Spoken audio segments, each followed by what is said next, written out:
And we're live. So, hello, audience, and everybody who's tuning in. My name is Paul, and I'm today joined by Bernooski. So, Mate, would you like to introduce yourself a bit? Hey there, I'm Bernooski. I'm just average Joe, average guy you could find at any local bar who, I've loved YouTube for a long time. I watch a lot of content on there. And, say again?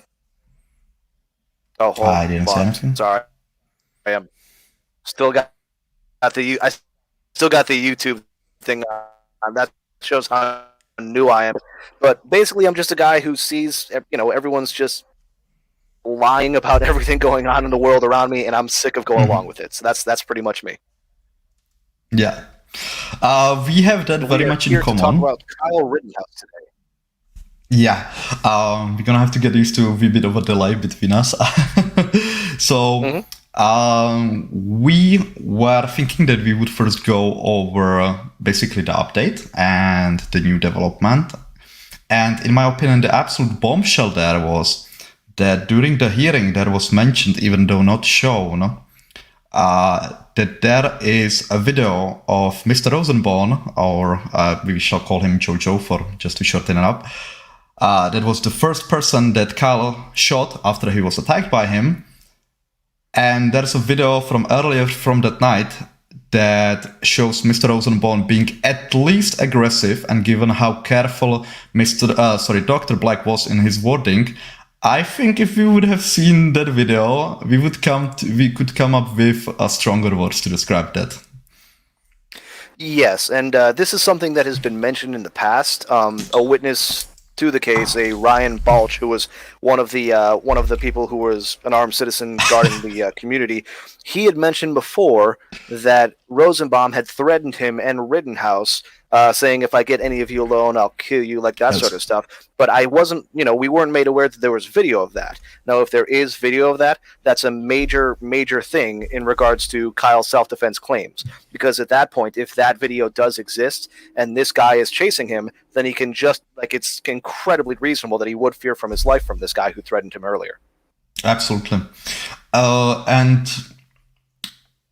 there's...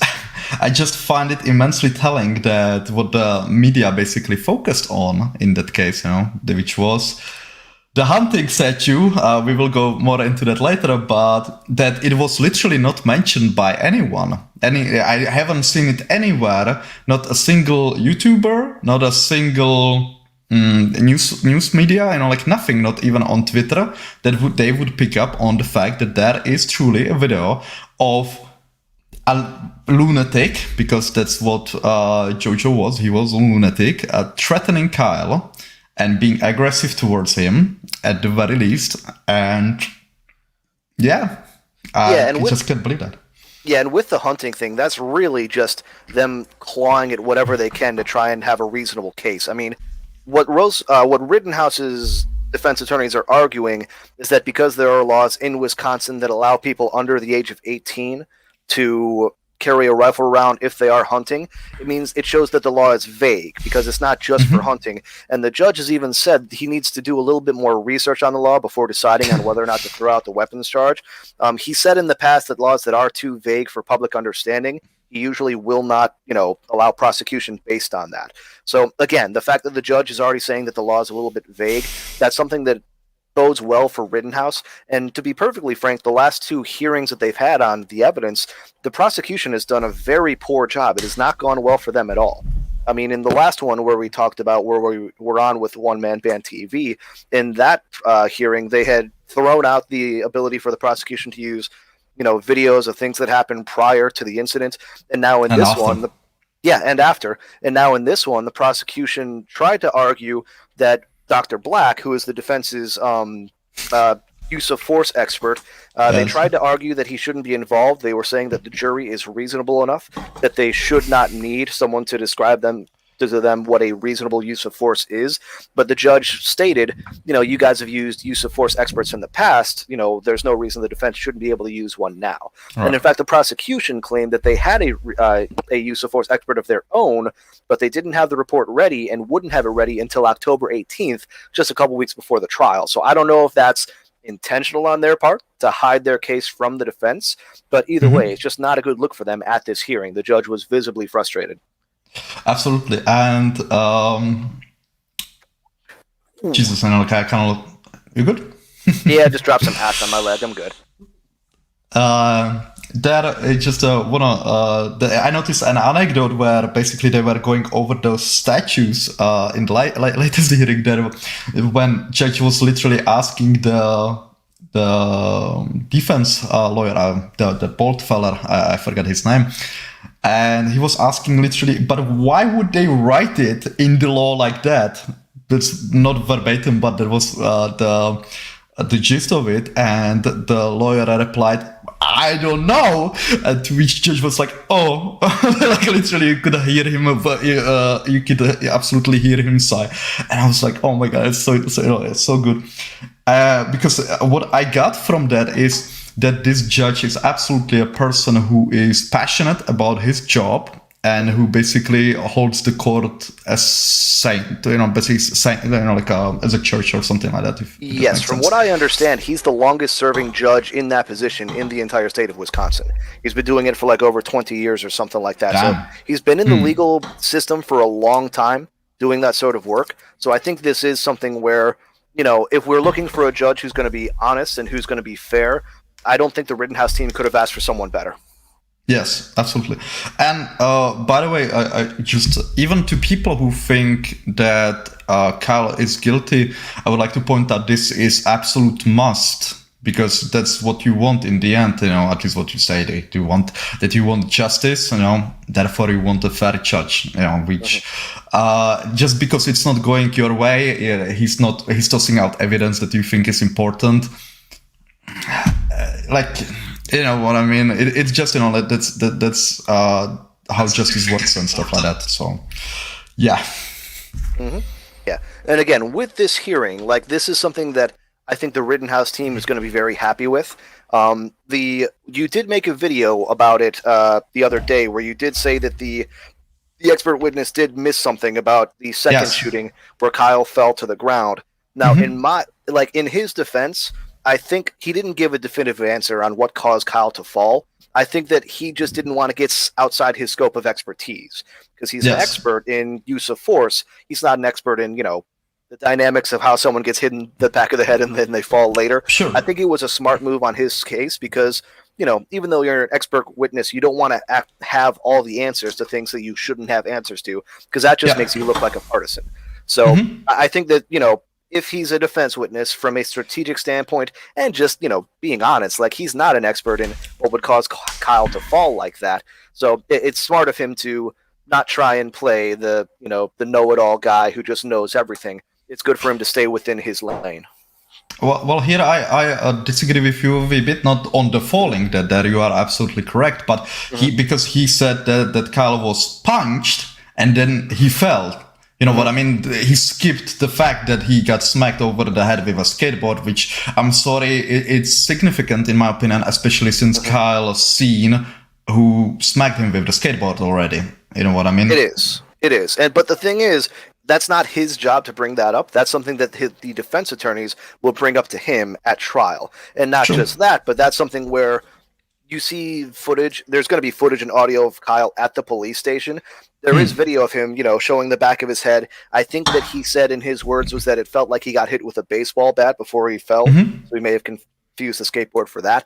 So that's something where, again, that's not his lane to bring that up. That's something the defense will bring up. They'll bring in evidence for that, including the footage and audio from the police station and him saying he got hit in the back of the head that caused him to fall. So that's something that I think will be addressed at trial. And you can see it on video, because if you slow down the video a lot, you can see that Anthony Huber hits him in the back of the head with his skateboard. Skateboard goes flying, so it must have been quite a hit to the back of the head, and he falls shortly after that. So that's something I think will be brought up at trial. For this expert witness in particular, I don't have any problem with him not mentioning it, because I just don't think that's in his scope. I think that'll be brought up by the defense attorneys outside of him. Yes, absolutely. And because we got with Ripley, who is one of my subscribers, we got into talking a bit on that. You are absolutely correct that he should not talk about the falling, because Ripley made a joke that I basically made myself an expert on falling, and like people fall, I actually seen one time. I have a few scars on me. I one time was close to industrial explosion where a truck basically reversed into a pressurized tank, like with under high pressure. It was just tested, and it's exploded. Anyway, there was some construction going on around, and there were pieces of rebar, where the workers, as they cut off and left around. And one of the workers there literally got hit by a piece of rebar, I don't know, like this long, and it stuck in his chest. It didn't enter his chest cavity. It was just stuck in the muscle, in the pec, but it broke, I think 2 ribs or something like that, and he immediately fell to the ground. And then basically stood up, and I basically ran to him, and I was like, dude, are you okay? Trying not to freak him out. And he's literally saying with a piece of rebar sticking outside of him, I must have gotten scared. My knees gave up or something. And why I'm saying that is because Ripley said that it wasn't brought up by the defense at all, which is a good argument, that Kyle fell because he got hit over the head with the skateboard, which I don't think was significant hit on its own, really, that much, that could cause him, I don't know, pass out. But if you combine with the immense, because he's not particularly athletic, and he was running, with the fire extinguisher, the firearm to the car lot, then he got chased around, and he's still running. I think all that could be the straw that broke the camel's back, basically. Yeah, and anyone who's gotten a whack to the head, who's played sports or something like that, can tell you, if you get hit in the head, it's something that's jarring, maybe not immediately, but it is something where, you get hit and then you're like, whoa, after a couple seconds. I mean, playing football as a kid, I know that I made I made a play in the backfield. I crushed a guy, at the line of scrimmage, and I got up and celebrated, and then immediately just got woozy, like, whoa, something was not right there. They scored on the next play, obviously, because I was messed up. But either way, we all have those experiences. We know that if you get hit in the head, yes, it's jarring, and it's something that will affect you, not necessarily immediately, but, it could have easily been the reason for Kyle's fall. I would suggest that it probably was.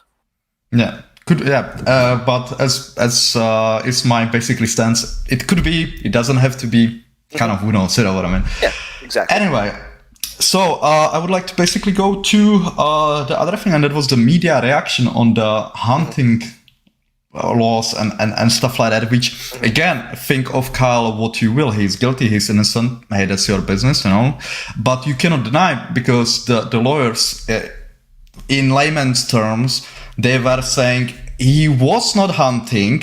This statute doesn't basically prohibit him from possessing the firearm. That's their argument. I'm not saying they are correct on that or not. That's for the judge to basically figure out. That's their business, not mine. I'm not a lawyer. In any case, they were absolutely undeniably saying he was not hunting. But what did you hear in the media?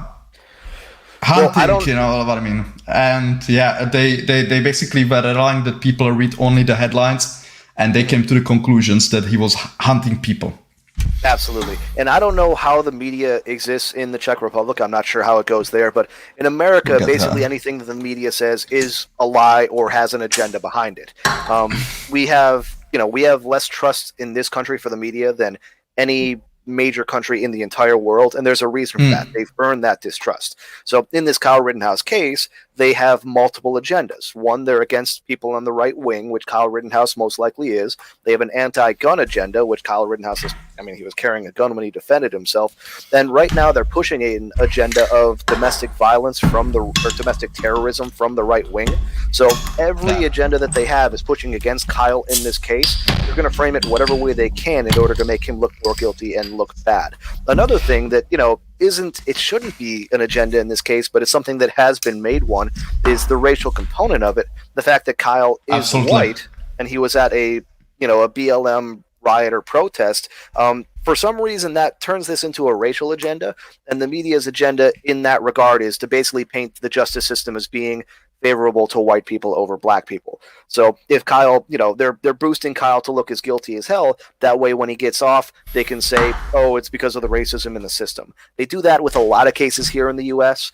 Things that come to mind are like the George Zimmerman, Trayvon Martin case, Michael Brown case. They're always pushing a narrative that there's racial injustice based on the justice system for people who are guilty as hell. Like I made a video about Julius Jones in Oklahoma, guilty as hell, convicted, appealed 13 times, lost every single time, yet celebrities go, to the media and say, oh no, he's innocent, it was a fraud. Meanwhile, they don't actually have a clue of what actually happened, but people will eat it up just because it's in the media, they must be trustworthy, when that's really just never the case.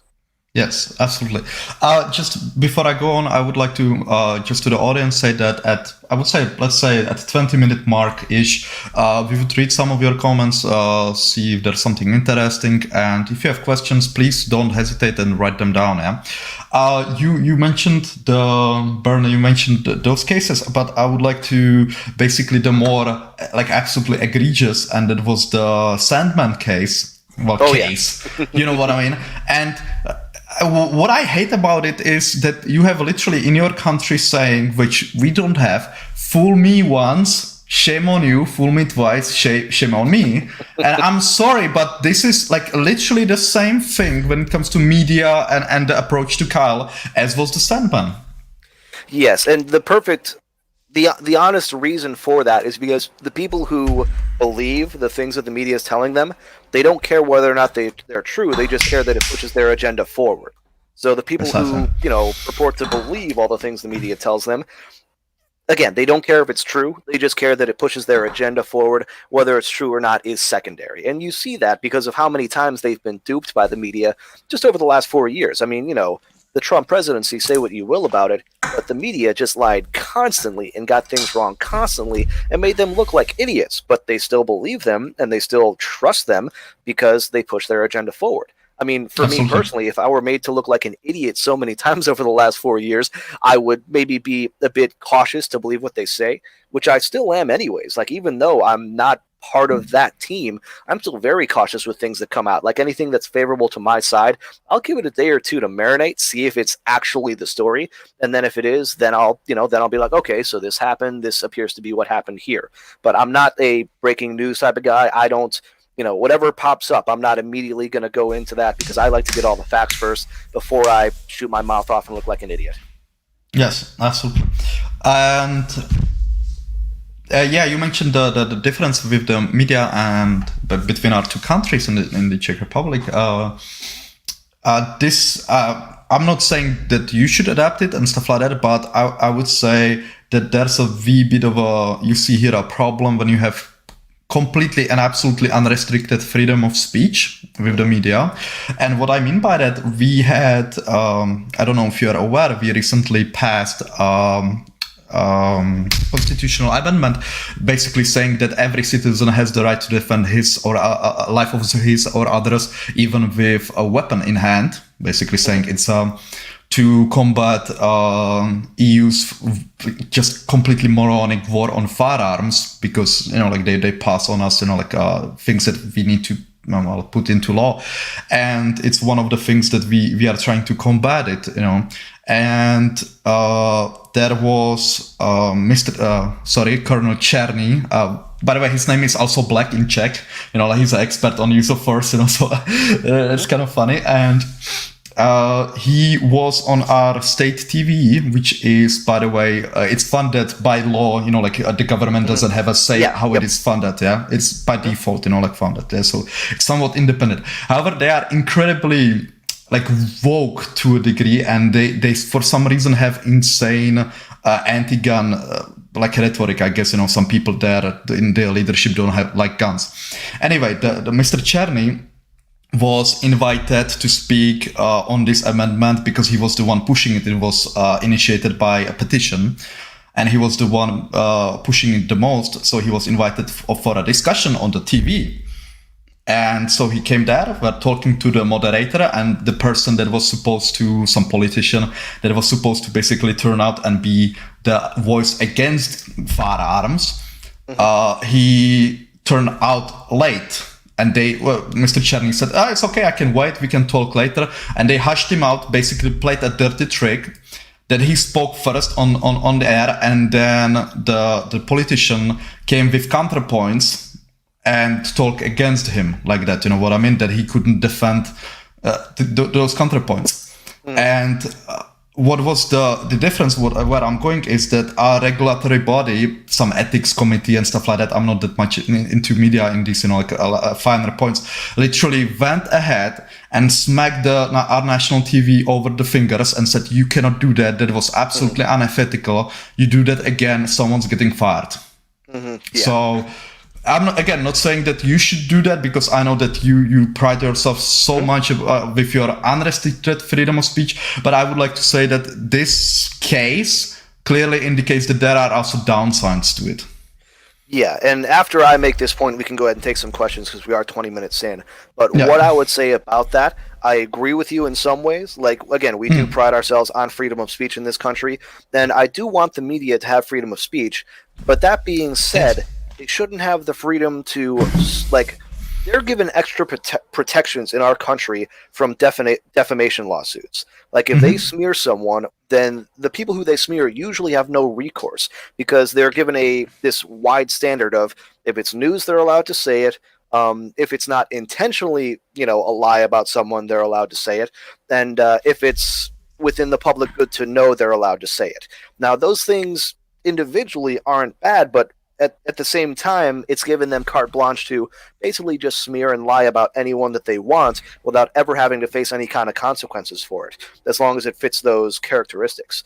Now, I'm completely against that. Like, I think that if the media does lie about and smear someone, they should face consequences. Not necessarily legal consequences, but they should, the people who they smear should be able to sue them and earn monetary damages from that. There's a group in the U.S. right now called Project Veritas. Hope that doesn't get you your stream shut down, where they actually came up with an idea where they do want to fund legal, basically they want to fund the legal fees of people who do decide to sue the media for going after them. I think that's a great idea, like as a crowdfunding thing, but we do need to get laws changed in this country where the people who are smeared by the media are able to get some sort of justice from that. For everyone too, for like the president on down to the individual little person like me. Because the Nicholas Sandmann case in Covington Catholic, that was really a case where, like, that turned me so hard against the media in this country. Like, it made me hate them so much. But that's a case where something not newsworthy, like, it was completely unnewsworthy that these two groups met in Washington, and it was just a kid who was wearing a MAGA hat, and they decided to completely go after him for it. I thought it was ridiculous. I thought it was, and fortunately he made a settlement to that with two different companies. I'd love to know how much money he made, but he did wear a mighty fine suit at the RNC convention a couple months later, so I assume he made off well. Yeah, that I just have one regret that he didn't, basically, at least after he got paid from, 10 or 15, stations and stuff, that he didn't, at least one would say, guys, you don't have to pay me, just apologize very nicely on air. Yeah, because that's an option. I forgot to mention, that's an additional option that's given to news agencies.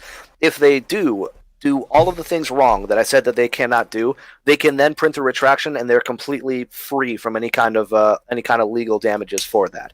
So no matter what they say about you, as long as they print a retraction, they can then escape any legal culpability, and I still just think that's wrong. Yeah. And especially because most people will remember the first story, but will not read the retraction because it doesn't get traction. So, okay, so let's see if we have any questions. I don't think, except that there was a replay asking if you live on the porch. I do not. I just happen to live in God's country, you could say. It's beautiful out today. A little bit of rain earlier, so I like being outside as much as I can be. It's nice out. It's nice to feel the wind, blowing through my hair. So I like to. I just like to be outside as often as I can. Plus, you can't smoke a cigar inside. Yes, absolutely. By the way, we are pretty well complementing each other, So with a beer, you with a cigar. Once I run out of water, I got a couple of hard seltzers that I'm going to drink because I've been doing that lately. Okay, so Skage, for example, I think Schroeder is a fair judge during the trial. I don't know about sentencing though. is he harsher than usual or kinder or in the middle? Sketch, first, I would ask you that you write questions for us in all caps, please. It's just easier to see in the chat. Second of all, I absolutely do not know, but just from what Johnny Walker Dredd told me, yes, Jack Schroeder is quite harsh in his sentencing. Yeah, and personally, I don't really mind that. I what people forget about crime is that there's always a victim. When it comes to crimes like of this nature, and if someone's found guilty, then I do think the victims deserve justice. So I don't mind a judge being harsh with his sentencing. Obviously, he takes into account all of the mitigating factors of the case. So even if Kyle were to be convicted, I think this sentencing would most likely be light because of the fact that it's not like a if he just went and shot a bunch of people at a protest, it would be a completely different thing if he was found guilty of that versus being found guilty of what actually did happen.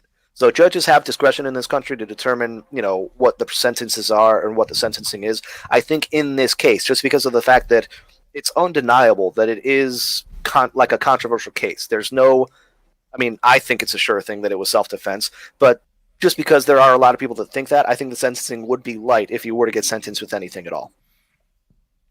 I just want to that's so strange right now. When talking to Yanks, usually when they say stuff like that, it's like it was self-defense or it wasn't self-defense. But here you went where I personally think it was self-defense, and I'm like, thank you, because people might think that's a small difference. I think instead of it was, but one is expressing your opinion, the other is defining reality, basically, and. Yeah, I will literally fight on the smallest stuff, be it in this case or something else, when someone says it was. You know what I mean? When they say I think, mate, hey, okay, it's fine. Oh, you do. Yeah, and I understand that my channel is going to be a political channel, and I'm going to probably ruffle some feathers with it. But when discussing things with people, I want to be as fair as I can be. Yes. Okay, so Scarlett is asking what evidence was in the court. We covered it right at the beginning, Scarlett. I see you were late. There was that there is a video of Mr. Rosenbaum threatening or being aggressive towards Kyle. And at least those are the words of Dr. Black. But since, and as I said before, he was throughout the hearing very diplomatic, careful what he says. So I think he said it as mild as he can while making his point. So if we would see that, I think we would say that he was probably a raging lunatic, honestly. Just my opinion, though. If you know the history of the guy, then you already know that he did have a serious problem, a problematic criminal history. You could even make the joke that maybe he was chasing Kyle because he wanted to rape him like all the other children he has. But that's something that I think a reasonable person would say that's probably not what happened. But it's easily something that could be joked about. Yeah. Well, I read a good one that Mr. Rosenbaum died doing what he loved. Chasing children. yes, I did see that as well. Another thing that was mentioned at this pre-trial hearing, the state again said, the prosecution again said that they have FBI drone footage of Kyle being the aggressor, allegedly. That being said, I don't think the FBI really has credibility. I think they're an incredibly corrupt organization, so anything that they put out there, I would say that it shouldn't be trusted. Okay, fair enough.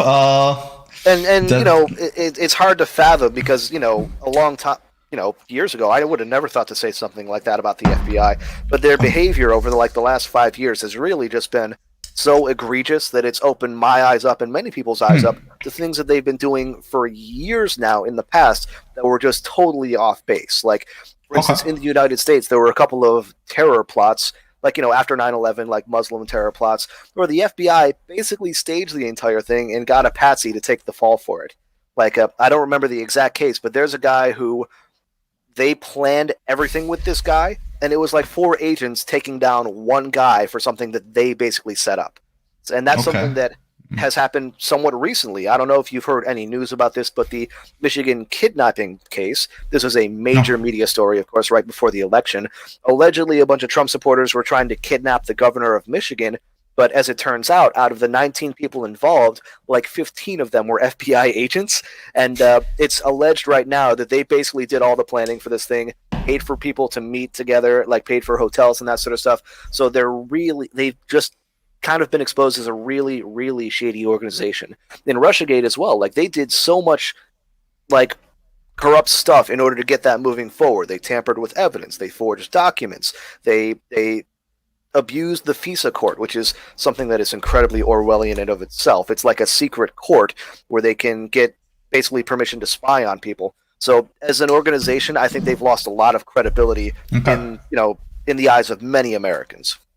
Okay, I just want to say I have no idea because I didn't follow with that, and we will just try to keep it on the topic. So another question from Replay: do you think Dr. Black won't read the other word would be able to refute any new footage or evidence that makes Kyle look bad? Well, could you give an example? Yeah, and I think could you give an example because like he's an expert witness. He's there not to take a side. He's there to basically give give his honest opinion. So if that would be something new. There's one thing that I think is a little bit concerning, and this is just in general, and it's something that he will most likely be asked about. It's the drop kick, like when Kyle falls to the ground and the guy drop kicks him, Kyle does fire a shot that doesn't hit anybody. Now, you could make the argument, if you're the prosecution, that was reckless, and I would tend to somewhat agree with that. But again, it's based on the situation as a whole, like in the fact that he was being attacked, I still don't know that that's going to be enough to convict him. That is the one thing, though, that I think could be a danger to the defense team. That shot that he put into the air as he, as he was being kicked. Yes, absolutely. Give me a second because you mention it now. God damn it. There, I noticed something. The dropkick man, he actually, I kid you not, Kyle had his muzzle at him, pointing at him, and he kicked it out of the way. I noticed it when I was going over making the video of that, when I was have everything slowed down and clear, and he literally kicked the muzzle out of the way, and I would maybe even say that could bump because I'm sorry, someone kicks into your firearm. It can bump you, basically, and stuff like that you can fire inadvertently. Or, if that's the case, if that's on video, then I would say that those concerns kind of disappear because that's not Kyle being reckless. That's just something that his attacker kind of made happen. So if that's the case, if video evidence does show that, then I'd be much less worried about him being convicted based on that. Yes, I will try to. I apologize for the audience, to the audience. So. Yeah. And it should be noted that the prosecution, when questioning Black, the route that they tried to take was they basically tried to say that the fact that Kyle had the weapon was what caused all of this to start. Like, he tried to say, if Kyle didn't have the weapon, would this be necessary? It is, but it's what they're gonna try and do throughout the trial because, like it or not, there is a chance that Kyle did have the weapon illegally. Now, I don't think that takes away his right to defend himself. Absolutely. They will try and use that in order to say that had he not had that, the lethal force would not be necessary, and he shouldn't have had that. So that's going to be their strategy. I just don't think it's going to work. Yes, absolutely. So I hope I figured it out. So I, as of now, don't see the screen of the stream. Can you see it in the video and stuff? It's not playing right now. I see it. It's paused. Yeah. There you go. Perfect. And here you can see he literally kicked it you're right. out of the way. It does look like he does get a piece of the gun. That'll be introduced at trial. I mean, the footage, they'll slow it down. And again, at the actual trial, they will make that argument. Yes. Slow it down further. He had literally the muzzle at him. That guy's lucky he didn't get shot. There. He literally kicked the rifle away from him. You know what I mean? Well, first of all, as I said, in my opinion, Kyle should not be done. That should not be charged at all. I'm sorry, someone kicks into your firearm. Yeah, that's number one, and number two, that's some kung fu movie shit. You know what I mean? That guy's incredible. I said in the one-man band video, that guy, had like some ninja skills or something. He, from his perspective, he did a pretty good job. Yeah. Yeah. But that being said, with that video, that kind of hobbles the argument the prosecution is going to try and make that shot was fired recklessly into the air. Mm-hmm. Absolutely. So we have another question. If the weapon is not illegal, won't the prosecution's case fall apart like House of Cards? I would say that the prosecution's case should have been fallen apart in a long time ago. I don't know if you've seen some Johnny Walker Dreads videos, but he was going over the hearings and he basically noticed a pattern that Mr. Binger was with every evidence that was dismissed. He was saying this is absolutely crucial evidence, this is absolutely necessary for the trial, for the jury, and it's dismissed. And then if it's crucial, why don't you dismiss the charges? Yeah, just saying. Really, every card in his hand is being taken away from him. I mean, he's been trying to say that, his links to the Proud Boys is crucial, which I don't think it matters at all. He's been trying to say that the video beforehand of him, saying he would bust shots at some of the rioters is crucial. I don't think it is at all. But that being said, he's on losing what he claims are crucial parts to his case. I don't think any of them were. But if the firearm charge is removed, if they determine that him having the weapon was not illegal, then he has nothing left, in my opinion. Like, I don't know what he could possibly argue to say that Kyle was not within his rights. Yeah, well, I think to a degree, I don't think he's doing this, from his belief for community good or something like that. I honestly think that he's doing this from selfish perspective, that he's trying to somehow push forward his career or next career. I basically... You're talking about the district attorney? Yes, precisely. Like ADA Thomas Binger.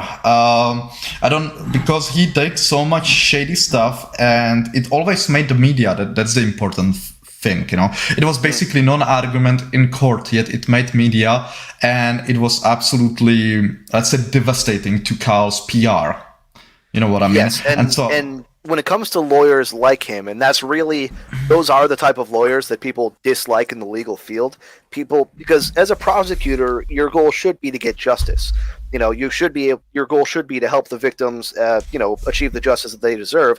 If you're trying a case that that you're going to lose because the facts are not on your side, then you shouldn't try that case. You should, dismiss the charges. But that being said, I am kind of, at least with him being prosecuted, they're not going to have the ability to charge him later on, because murder in the U.S. is an offense that you can always be charged for. If Kyle is found innocent of these charges, which again I believe that he will be, then they can't go after him for it at any time in the future. Yes, absolutely. I think he's honestly trying to a degree ruin Kyle's life. Maybe, or that's just like possibility in my mind, that he then can be basically going around. Oh yeah, see how I fucked over that kid. That was absolutely undeniably innocent. I can do that to you too. You better play nice with me. Something like that. Or something that's been brought up in the last 4 years because of, again, like, during the Trump administration, there was a lot of prosecutions that didn't, and during the, with the January 6th protest, there was a lot of that too, where the statement has been made that the process is the punishment.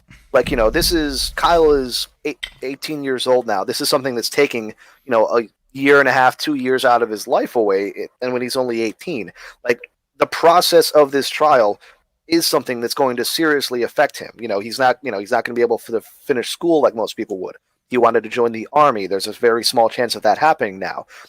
Because his face has been plastered all over the media, getting a job for him will be difficult. So this is something where, even if he's found innocent, not guilty, which I think he will be, like, it's going to be very hard for him moving forward because of the publicity that this thing has brought. Absolutely. Just quick clarification. He did finish his high school. I don't know how. I guess right. remotely. He was homeschooled, I think. Yeah, okay. And he wants to be like a nurse or something like that, And also he was accepted to some college, which I was actually surprised given all the circumstances, what I mean, around it. Yes. I have to wonder if he actually used maybe like a fake name or something like that if he was with the administration, But I don't know how he can attend class. Yeah, I have no idea how he can attend classes. You know what I mean? Well, I mean, with the whole pandemic, a lot of college is now online now. So, even if he's not able to go, and that may be good for him, because for him to actually show up in classrooms, there's a lot of left agitators coming out of colleges now. They would surely harass him in class, and it's better for him to just do it from home.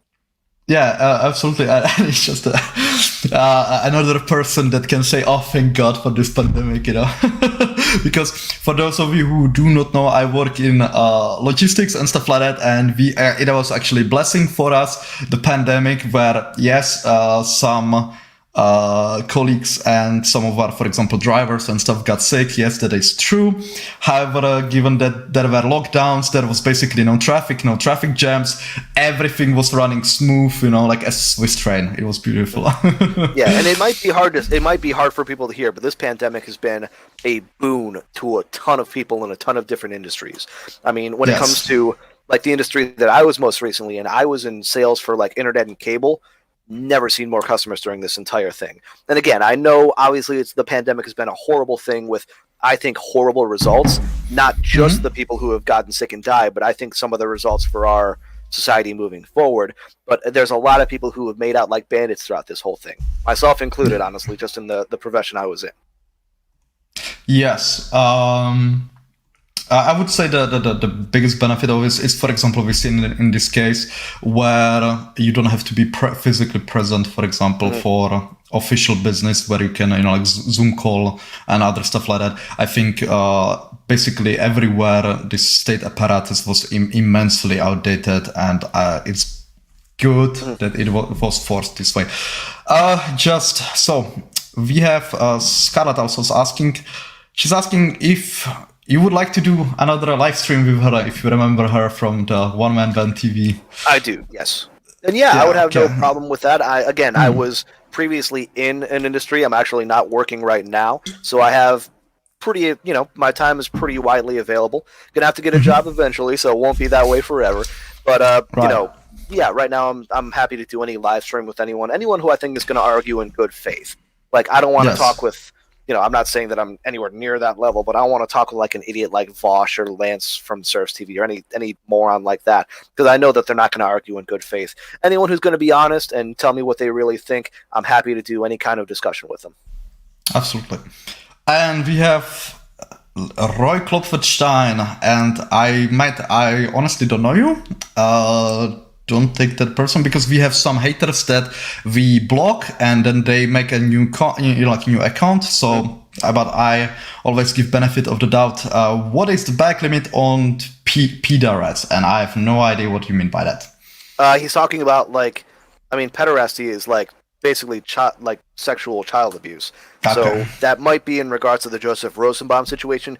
He served time for that. So in regards to that, I think he's a he was a garbage human being, but at the same time, he served his time. So I don't know if that's something that's really necessary for this important for this case or relevant. Yes. I also think because Kyle could have not known at all who. No, I don't think there's any way he would have known. Yeah, and I would like to just basically say how I think, because like this, I'm generally against the death penalty. One of the exceptions where I'm for it are crimes against children. I don't know if you ever seen a child seriously hurt or dying. It's the worst said ever. And was basically a few times accosted that I'm way too nice to Mr. Rosenbaum, and I would like to explain that I literally cannot, because I know I would be then biased. I cannot permit any emotions or judgment in my head, towards him at all.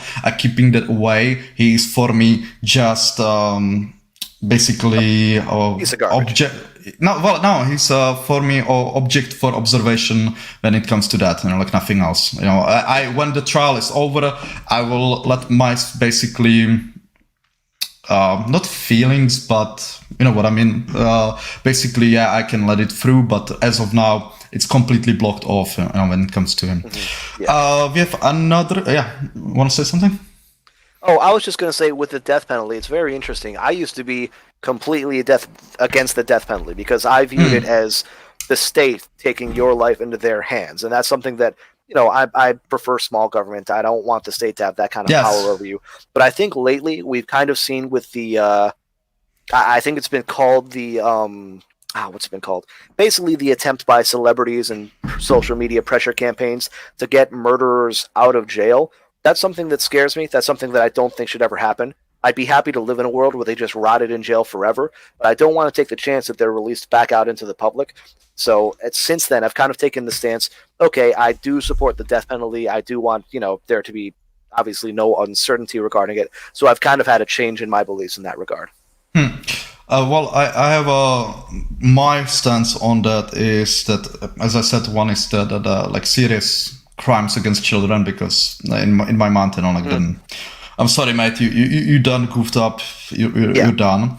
The other one is high treason, for example, in case of war and stuff like that, Yes. And the third one is in absolutely monstrous crimes, and I one time mentioned, and that like the burden of proof must be like absolutely airtight, for that still. Yes. But the argument that I would make in that regard is that the victims of crimes, the victims of murder, is not just the person who's killed. It's all the people around them as well. If, for instance, I made a video about the Julius Jones case in Oklahoma. Julius Jones shot a father in the head in front of his 2 daughters and his sister. And that's something that will traumatize those kids who are now adults. It'll traumatize them forever. It's something they'll never forget. Another case is the Eric... I can't remember the guy's name. The Chino Hills massacre out in California. Kim Kardashian's trying to get him out of jail as well. He murdered a family of 4, and 1 boy was a survivor. And that boy will live with the scars from being stabbed multiple times, as well as the emotional damage for his entire life. He lost his entire family, and people just don't get that the victims of these crimes are not just the people who it happens to, it's the people surrounding them. If someone grows up without a family, that irreversibly damages them for the rest of their life. So in regards to, I understand the children argument, but I still say, for adults as well. And in regards to, how heinous the crime is, like if it's something really messed up like torture, that sort of thing, I don't really differentiate that between any kind of murder in general, because again, it's not just the person who's killed, it's also the victims who are his family members, people who rely on them, that sort of thing. So that's kind of how I came to that view. But we're getting a little bit off topic. We'll let's try and get back on the case at hand. Yeah, we can talk about it on some other, Absolutely. Live stream, definitely. So, again from Skage, what is the best argument you think Binger made for life in prison? I'll say it like this. I think legally, he is that Kalash basically kind of should not have been there. He invited himself there because if you think like on the reckless basis, you know what I mean, that he was an idiot basically to be there in the first place, be there alone. And where I have on personal level, I will explain why that is absolute bullshit, but law and common sense sometimes don't necessarily collide, Yes, and this is actually something that I did want to mention is, I don't know how I want to go into this. There's a difference of culture in the United States and in the Czech Republic in regards to why Kyle was there. For me personally, I don't think he's made any good arguments as to why he should get life in prison. And I think that the only argument that you could make is that it would be a reckless homicide, but I still don't think that's a very good one. Like the way that I see it, and I think the way that most people would see it, is just because you're somewhere you're not supposed to be or you're doing something you're not supposed to be doing, that doesn't take away your right to self-defense. I mean, really the best way to convince people on this is the idea of prostitution. Now, obviously, this is much different than what Kyle did, but prostitution, pardon me, in the United States is illegal and it is dangerous because of the illegality. However, a prostitute, if they were forced to defend themselves from a violent client, no one would argue that just because they're breaking the law and putting themselves in a dangerous situation, they shouldn't be able to defend themselves. Yes, absolutely. But I would like to basically say, like, what the implications would be if you would follow this through, because I would like to how shall we call a one-man band TV guy? I would call him maybe Terence. I don't know why I think that works, like it's the name. Yeah, did he tell you his name? Did he? I'm sorry?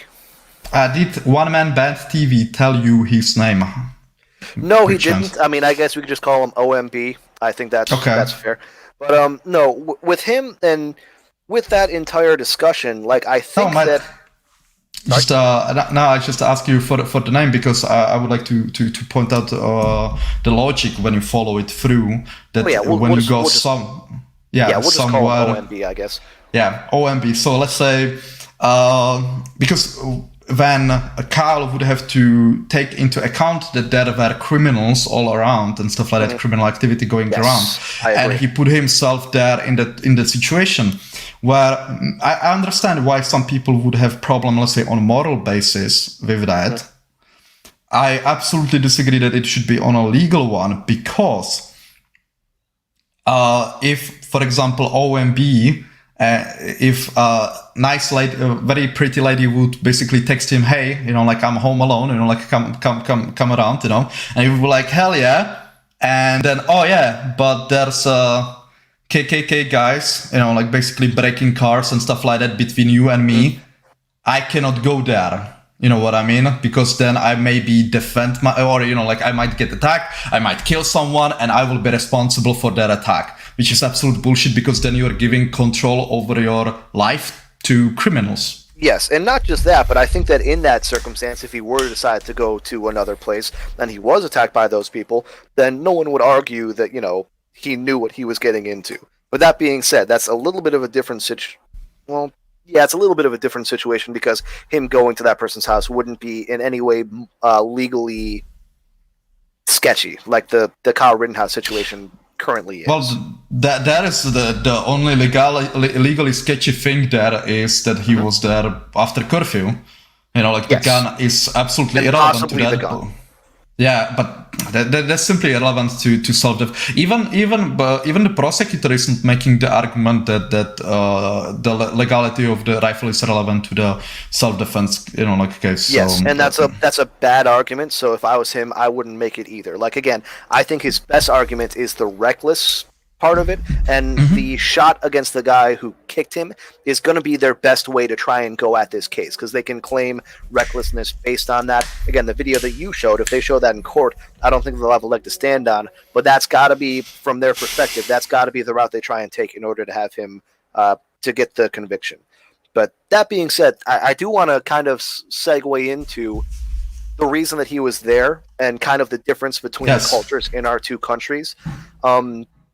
Like, from my perspective, like I've said before, I don't think it was smart of him to go there, but I understand the reason why he was there. I personally, there's a huge divide in the United States regarding how people view this country and how people view their community, which is kind of an outbranch of this country. It really seems like half the country loves this country, would defend this country, loves their community, would defend this community, which is what Kyle was forced to do, unfortunately. The adults and the police and the people in charge let Kenosha burn for 2 straight nights. They didn't do anything to stop any of the rioting there or any of the chaos that was going on there. So people like Kyle and obviously other armed citizens like him decided, hey, the people who are supposed to be stopping this are not stopping this. We have to take this into our own hands. We have to do something to protect our community. Now, the cultural difference between the U.S. and the Czech Republic is that in the U.S., half the country does not feel that way. They don't have respect for their country. They don't have respect for their community. And it really comes down to a difference in cultures in our societies. The Czech Republic, and correct me if I'm wrong in any of this, the Czech Republic has a lot of people who are still alive in this country who have lived under an oppressive authoritarian rule. I mean, the Soviet Union was kind of attached to Czechoslovakia until like 1990. In the U.S., we've never been touched by tyrannical government in that way. So we have a population who really takes our freedom in our country for granted. Meanwhile, in the Czech Republic, you guys were under an oppressive rule for decades, and a lot of people still remember that. So they don't want to. There's a lot of pride in the Czech Republic for what their country is and where it came from. In the United States, no one alive today has lived under an oppressive country that oppresses all of its citizens. That it's just such a different story that we have for our country versus what the Czech Republic has for their country. You guys have a reason to be proud of your country, and I think that we do too, but we don't have anything near the scope of an oppressive, tyrannical government that you guys had within many people's lifetimes. So again, people just take for granted the freedom that we have in the US because we've never really not had it. Absolutely. Yeah, and I would say there's one more thing, and that is that you guys are basically in what I described in one of my videos as a conflict mentality, where, because I described that I would view Kyle as guilty basically no matter what, if it would happen during, for example, Nazi occupation, something like that, and I could not view him as not guilty. And I came basically to a conclusion that the people who say that the United States is a basically white supremacist country and stuff like that, that they actually truly believe that. Like, I don't want to whatsoever go into if it's true or not. That's not my say. That said, the important thing is that they really believe that. Well, the thing with the absolute guilty people, or, guilty no matter what people, there's two different versions of that. There is the version of people who think that he is guilty simply because of for ideological reasons. People who think he's guilty because he is a right-winger, he went and shot a bunch of left-wingers. Their minds will never be changed because they view this as a power struggle.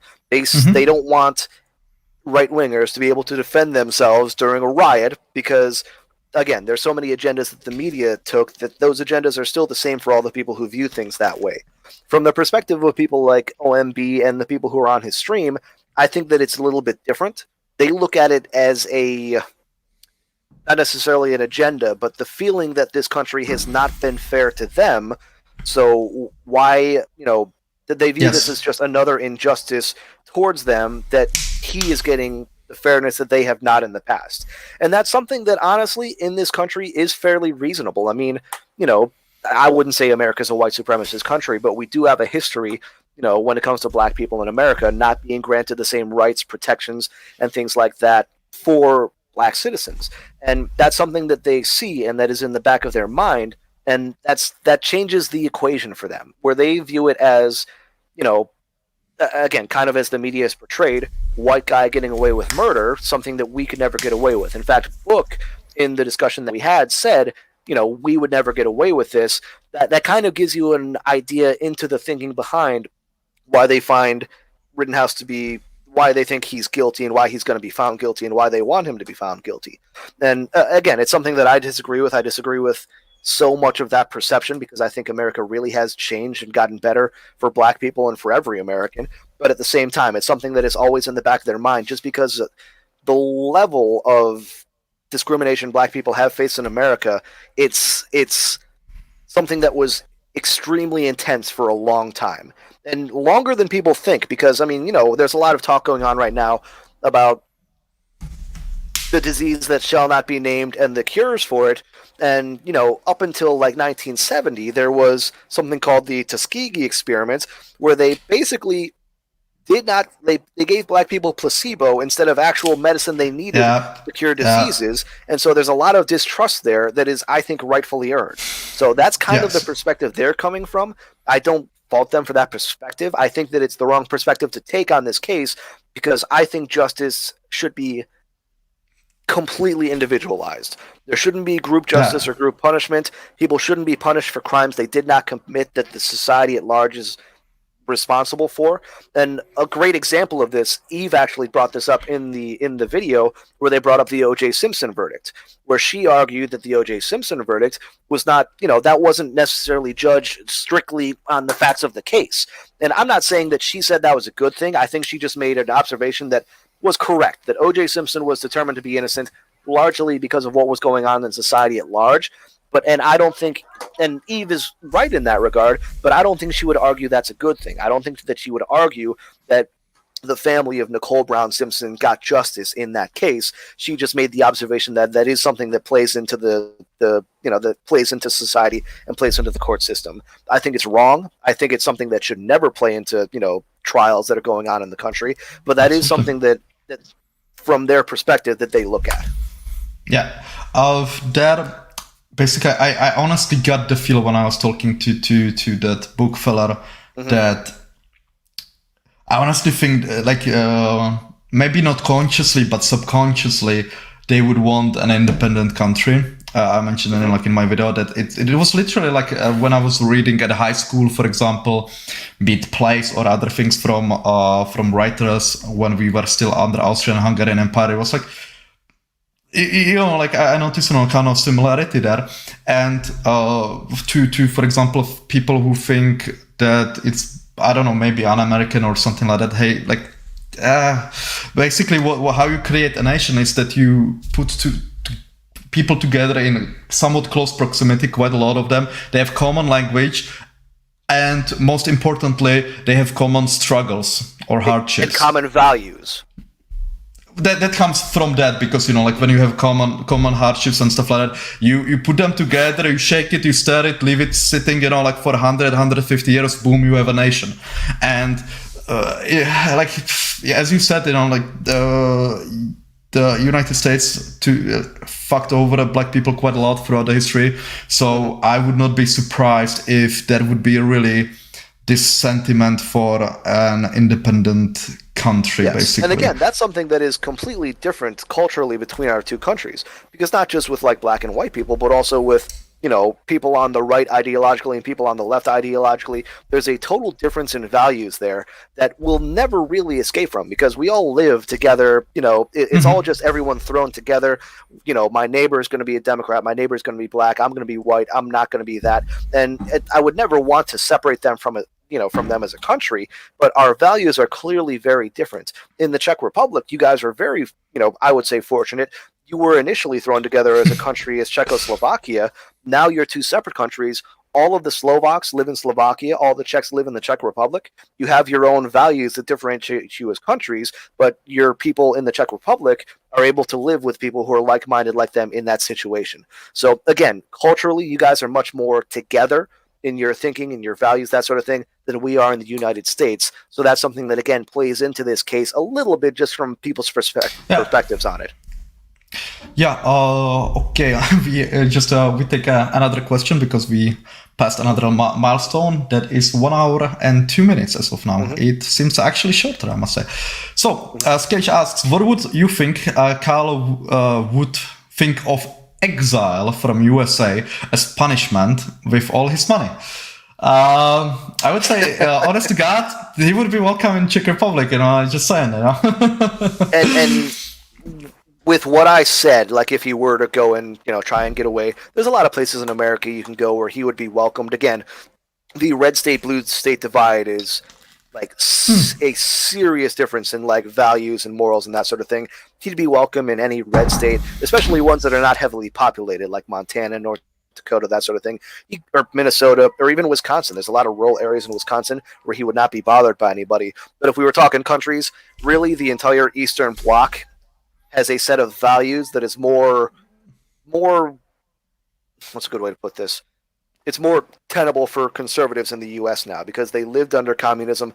They understand the threat that it poses, and they have similar moral values to conservatives in the U.S. So I would agree with you. The Czech Republic would be a good option for that. Also, Hungary, Poland, places like that. Just depends on where he would want to go. But I think in the U.S. he'll be just fine. Yeah, and Russia, to be honest, as well. You already Snowden. He could be not join Snowden there. No, I don't want to be accused of being a Russian bot. But yeah, with the Czech Republic is why I said it was because we don't really take any shit, and we would look at it, and the people would be like, yeah, that guy could claim, could ask for asylum full on, because that was absolutely, in my opinion, that's a political prosecution, undeniably. You know what I mean? And that is literally in our laws and stuff like that we can grant asylum to people like him, and he then could not be, for example, extradited but there would have to be consensus on that. Obviously, someone would have to decide that. Yeah. Yep. But which is always risky, because then you have again politics, what I mean, into that. But that would basically, I think it would be a possibility that he could be granted asylum in Czech Republic. Yeah. Again, I don't think that's something he's going to have to worry about. Again, the U.S. is such a vast country. There's a lot of parts of the United States where you don't have to live in a city. You don't have to live in an area where people would even know who you are or really care about what you did. Because again, there's such a cultural divide between the right and the left in this country. He could go to any red state and he'd be welcome with open arms.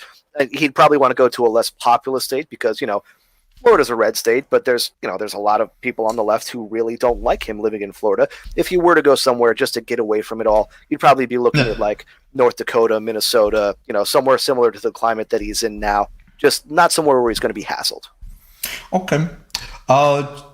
We have a question for you, and you talk, and I'll try to figure out how to formulate what I want to say next, which is why I think Kyle Rittenhouse case is basically the most important case in the recent history, American one, but I would say quite there, with top one with all of them.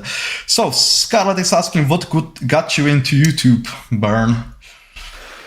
Right. So I've been an avid watcher of YouTube and content creators for a long time. I really, again, got completely turned off by the media in this country based on what they've been doing for the last, basically as long as I've been alive. So I got into first a content creator called Sargon of Akkad. He was really the first person I watched who was like, wow, I really like what this guy is saying. Then I kind of, just from there, I watched other people on the right and left, like, Secular Talk, Jimmy Dore, Steven Crowder, people like that. And eventually I found a YouTuber who's banned from the platform now called AIU, who, and Actual Justice Warrior is great as well. But AIU says all the time in his videos, like, I'm putting myself out there. I'm making these arguments, do something to help me out here. And I just figured, he's right. He puts a lot on the line to be out there. He says things that are way more controversial than any of the things that I'm saying that I agree with. So I might as well get myself out there and try to participate and try to, I guess, help the cause of what I believe is important. And that's kind of like individualism and also just fighting against this insane, batshit crazy bullshit culture that we live in now. So that's kind of how I decided to get into it. Still very new to this. Like, I've only been doing this for like 2 or 3 weeks, but I decided, hey, it's time to quit sitting on the sidelines. It's time to actually try and in some way make a difference. Right. And I'm too lazy to go to political rallies. Yeah, I got you. I actually, since I could answer that question a wee bit too, I don't know if you're aware, the very first video I made was actually on Kyle Rittenhouse. I wanted to basically do a YouTube channel and just talk about stuff, see if I go anywhere. And then the Kyle Rittenhouse stuff happened, and I noticed I actually was, I don't know if I was the first person to identify I didn't identify him by name, but Mr. Ziminski as the first shooter. I noticed, hey, that guy is, you know what I mean? That's the guy. And I was like, okay, that's important. Yes. That's nowhere it is mentioned. I have now opportunity to basically do something about it. So yeah, I made the video. It took me some 3 weeks because I'm not particularly talented at this. And then I was for another week sitting on it, basically thinking, because I wasn't sure if I should publish it, given that I'm pointing a finger at someone and saying, hey, this dude did it. And I was like, despite me being 98% sure, I can still be wrong, and I could be potentially ruining someone's life unjustly. You know what I mean? Yeah, and I completely understand that. Yeah, and what is kind of shocking to me is when I basically don't see this standard in other content creators on YouTube. That they absolutely recklessly, they read basically a newspaper and stuff like that without verification if it's actually true. For example, with Kyle Rittenhouse, and everyone saying that the defense told that he was hunting people, basically. Yes, and that's something that people so overlook these days, because people that aren't in your immediate life, you don't even think of them as like a person with like a life and things that are going on in their life. You just look at them as like, oh, this person's an asshole. They did this, this, and this. But you got to consider it from your perspective. Like, if someone said a bunch of crap about me that could potentially ruin my life, obviously I wouldn't like that. We shouldn't be so reckless with people's lives, because again, this is people's lives. It's not just like sniping against each other on the internet, like, talking shit on Twitter or something like that. This is people who are actually affected by these things. And so I agree with you. It's very important to make sure that you have the information correct. And that's something that I talk about in the latest video I put out as well. Like, you shouldn't be so reckless with people's lives just to try and score like political points or that sort of thing. And with these discussions, I'm happy about these discussions because they give people the chance to kind of air things out, more like bounce things back against each other, maybe change your mind on a couple of things. And when it comes to the videos that I'm trying to make, like, I want to get the information out there, but another primary goal is that I want my videos to be funny. Like, the artistic style I'm choosing to do on my videos, I don't mind putting my face on other people's channels for discussions, that sort of thing. But the type of videos I want to do, I don't want it to be about me and my face. And also in the US there's a just a destructive culture of trying to destroy people who disagree with you. So I want to try and shield myself from that in a little bit of a way. But I want my videos to be funny. I want to do what I can to make, to add memes in there, a little bit of edgy stuff, like have some inside jokes for my videos. Like one thing in the first video that I made that I thought, I don't know why, maybe I'm just weird, I thought this was hilarious. For every celebrity that I mentioned, I put a picture of them, of the wrong person who looks like just someone who looks like them a little bit. So I want to be able to do stuff like that in a funny way, but also address these issues. And again, from an artistic point, I don't want to put my face on there for personal security reasons, but also because I want to be able to do things that are a little bit more artistic than, and people who do that is fine. Eventually one day, if I make money from YouTube, then yeah, I'll put my face out there because it would save me so much time and be able to put more content out there. But for now, I want to take a more artistic route about it. Right.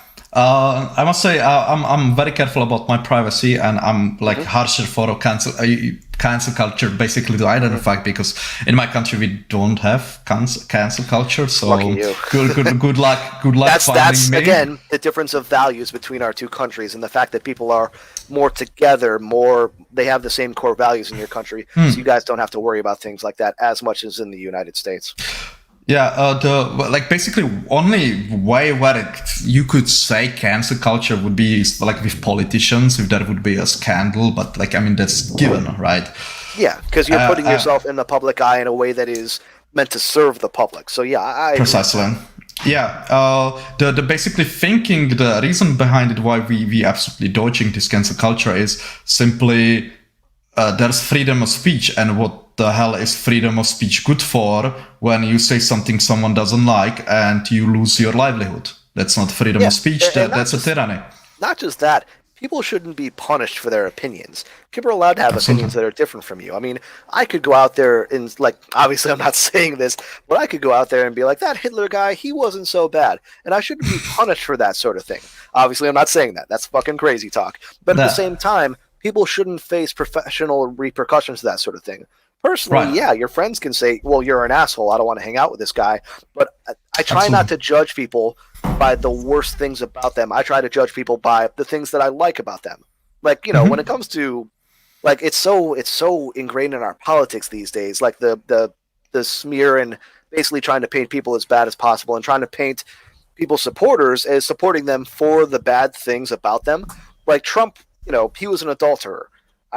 People didn't support him because he was an adulterer. People didn't like the fact that he goes around with a bunch of different women, doesn't really care about, keeping the same wife. People supported him for the things that they liked about him, not the things that they disliked about him. And putting out, whatever you can to try and destroy people based on the things you dislike about them, that's really just trying to, like, assassinate someone's character and assassinate someone's brand, I guess you could say. And I totally disagree with it. Like, again, I have friends that are completely in disagreement with me on anything political.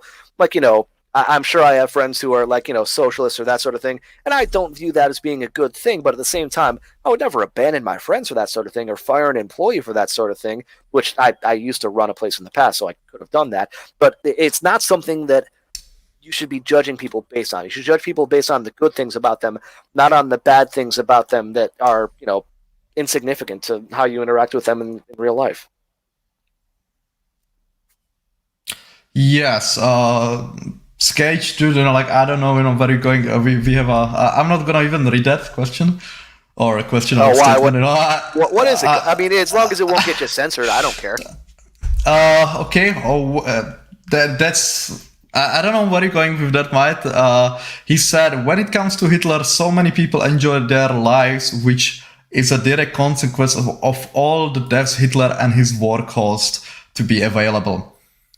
Well, But here's the thing about that. Objectively, throughout history is always changing. One day, 100 years from now, we may look at some of the things he did and be like, that's beneficial to us today. But when you look at him overall, what he did, and the German people at the time, most of them did not know what he did. They were shocked to find, what actually happened. That's why they are so regretful about it. But, the arc of history bends in different ways. I mean, Mao Zedong was worse than Hitler when it comes to the amount of people that he killed. But in China, I mean, they look at him as a heroic figure now just because of how far he launched them into the future. Again, the arc of history bends in weird ways. I don't think we'll ever look at Hitler as a good guy just because he is such a fucking piece of shit. And he'll never be mystified in any way the ways Mao Zedong has.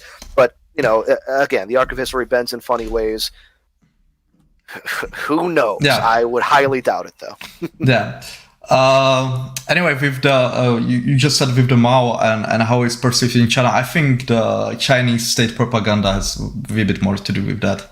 Yes, and honestly, it has a lot to do with the way that in the United States, and I'm sure this is definitely different in the Czech Republic, we do not learn at all about the horrors of communism in the United States because it's something that's never touched us. Like, we learn all about Hitler because we fought a war against him. We fought against the Nazis in World War II. We see all the horrible things that he did. But if you were to, like, anyone in the United States knows Hitler bad. But if you were to ask anyone in the United States about the Holodomor in Ukraine, I guarantee less than 3% of the population would even know what the hell that was. Yeah. People here just do not learn about the horrors of communism that you would in like Eastern Bloc countries. So there's this air, like in the United States, along with in most places of the world, Nazis are viewed as evil, subhuman, awful, which they were. But communists, for whatever reason, are not viewed the same way when they really should be, based on the amount of damage they did. And that's all due to just what people are taught. Yeah, just put it right here. Skate, just wanted to clarify that he didn't in any shape or form say that he was a good guy. That was probably simply, needed a bit more clarification. We maybe didn't get you. Yeah, absolutely. And I understood that. There's the amount of people who actually would believe that about him is got to be less than 1%. I mean, people may say it to be edgy or, to try and piss people off. But I mean, I kind of look at people as we're all trying to get by. For the most part, most people are good people. No one actually believes now. Like, even like the people who LARP as like skinheads and neo-Nazis. I imagine that if you were to ask them seriously, do you think Hitler was a good guy? They'd all be like, fuck no. Depends, if you're asking, true believer and stuff like that, you might get a different question. I think there's very few of those in existence today. Talking from experience, I met some, you know what I mean. Anyway, I just wanted to, because we were talking about it, and there was like how history navigates and stuff like that. I have actually a personal story on this. My grand uncle. Do I say that correctly? When you have a uncle and a lot back. Yeah. Okay. From my mother's side, actually, he was flying, in RAF during the war, and with bombers, and his plane got shot down over the Netherlands on a return trip from a bombing of Germany, and he took his own life because if he would be captured, since we were occupied before the war started, the Hague Convention and stuff. Czechs were very much like. I mean, Czechs were put in concentration camps and that sort of stuff during, by the Nazis during World War II. So, absolutely. I could understand the sentiment. Well, no, he took his own life because, he would be, he could be executed as a traitor since we were taken over before the war started, but to protect his family, because then there are the repercussions there. So there's a quite high probability that if he would not taken his own life while he was risking it and actually fighting the Nazis, the actual Nazis, that I would not be here, like literally, which is quite a crazy thought. like just going back to the cultural differences in the Czech Republic and in a lot of those Eastern Bloc countries, they were under the control of both sides of the spectrum when it comes to oppression. They were under control of Nazi. They were part of Nazi territory. They were part of communist territory. So they really understand tyranny and oppression more than we ever could in the United States. It's a big deal to people in the Eastern Bloc, in the Czech Republic, to just do away with tyranny and oppression and authoritarian states. Like Jaromír Jágr, to this day, he wears the number 68 in honor of his great grandfather, who died in a communist prison. So, like, again, it's a huge part of the culture and a part of the moral values in places like the Czech Republic to be against authoritarianism and tyranny, because they have experienced it. In the United States, we really have not been touched by it the way you guys have, and that leads to different views of your own country and of patriotism and that sort of thing. Yeah, and definitely appreciation for, as you said, for the freedoms and just for fucking being able to live. You know what I mean? So just you said there are not like the horrors of communism are not taught. There's actually from on Netflix, I believe it could be also in the United States. I've seen like relatively recently a movie called Milada. That's of one of our great heroines. She was fighting for women's rights. During the First Republic, that was when we were independent before occupied by Nazi Germany, she was fighting for women's rights. Then she was in a resistance during the Nazi occupation. Then she was locked up in a concentration camp. Then she got back into politics to fight for women's rights and others and for freedom.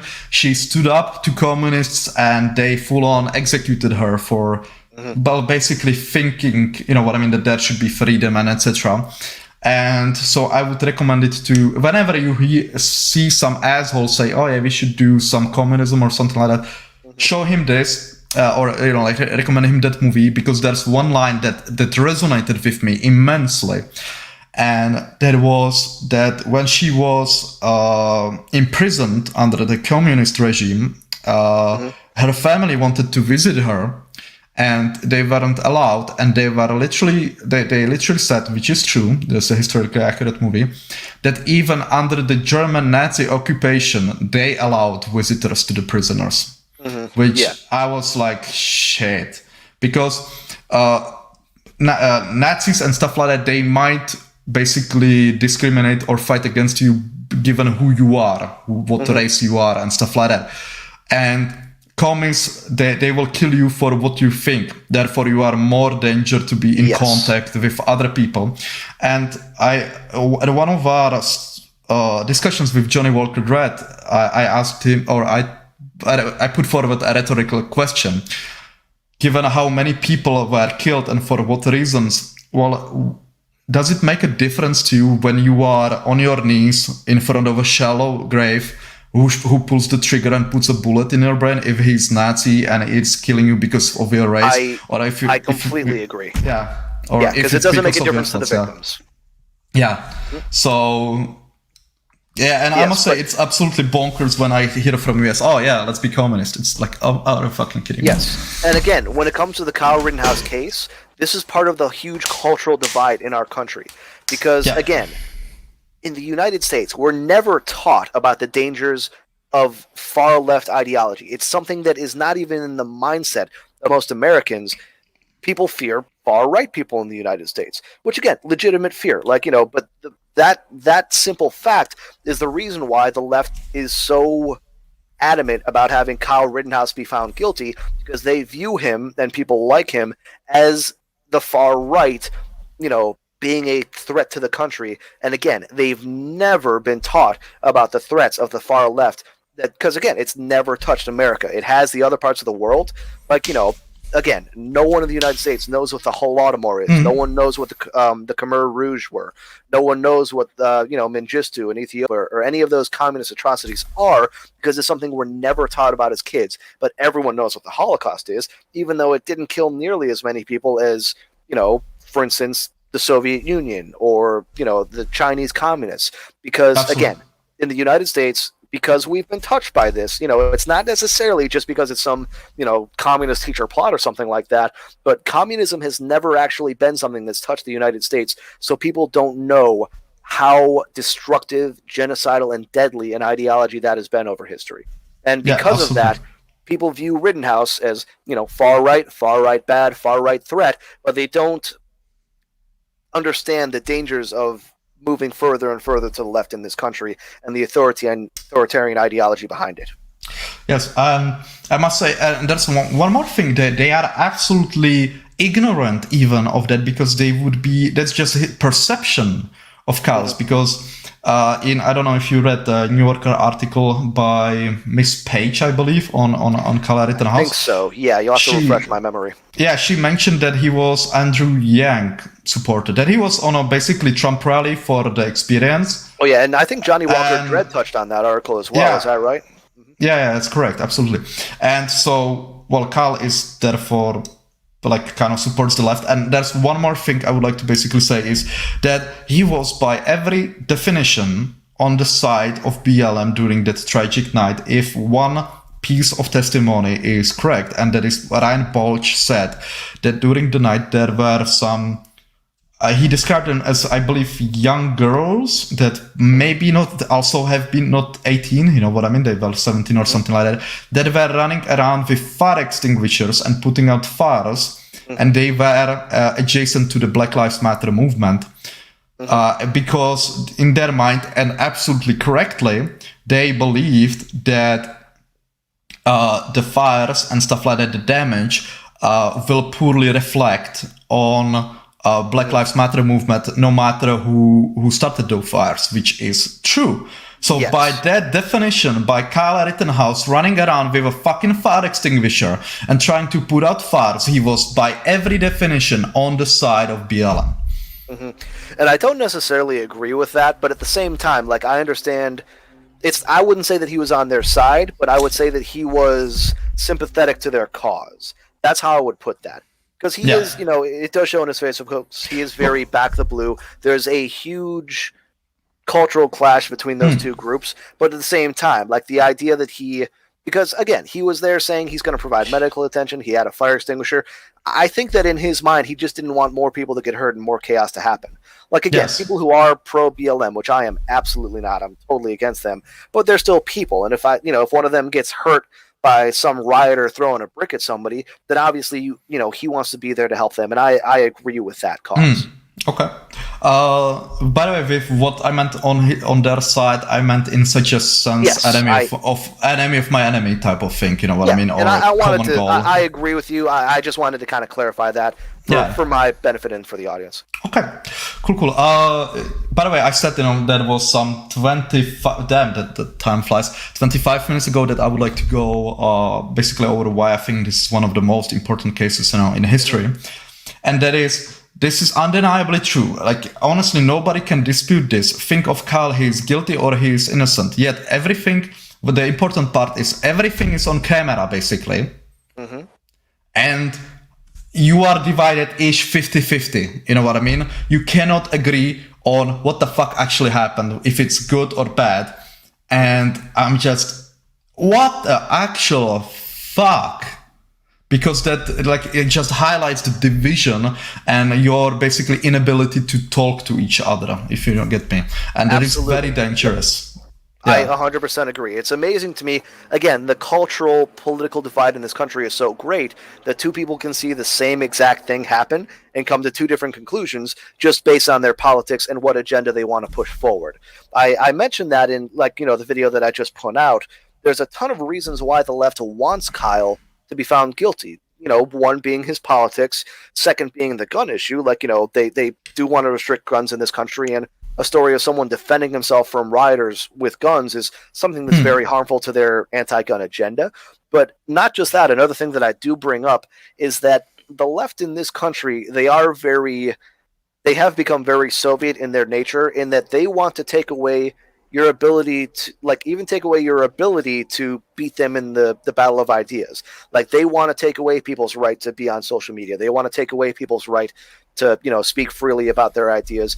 And more importantly than that, the rioting and stuff that happened, like after the death of George Floyd, it got them a lot of influence. Like, to speak poorly of BLM, like, at work or that sort of thing, could easily get you fired from your job.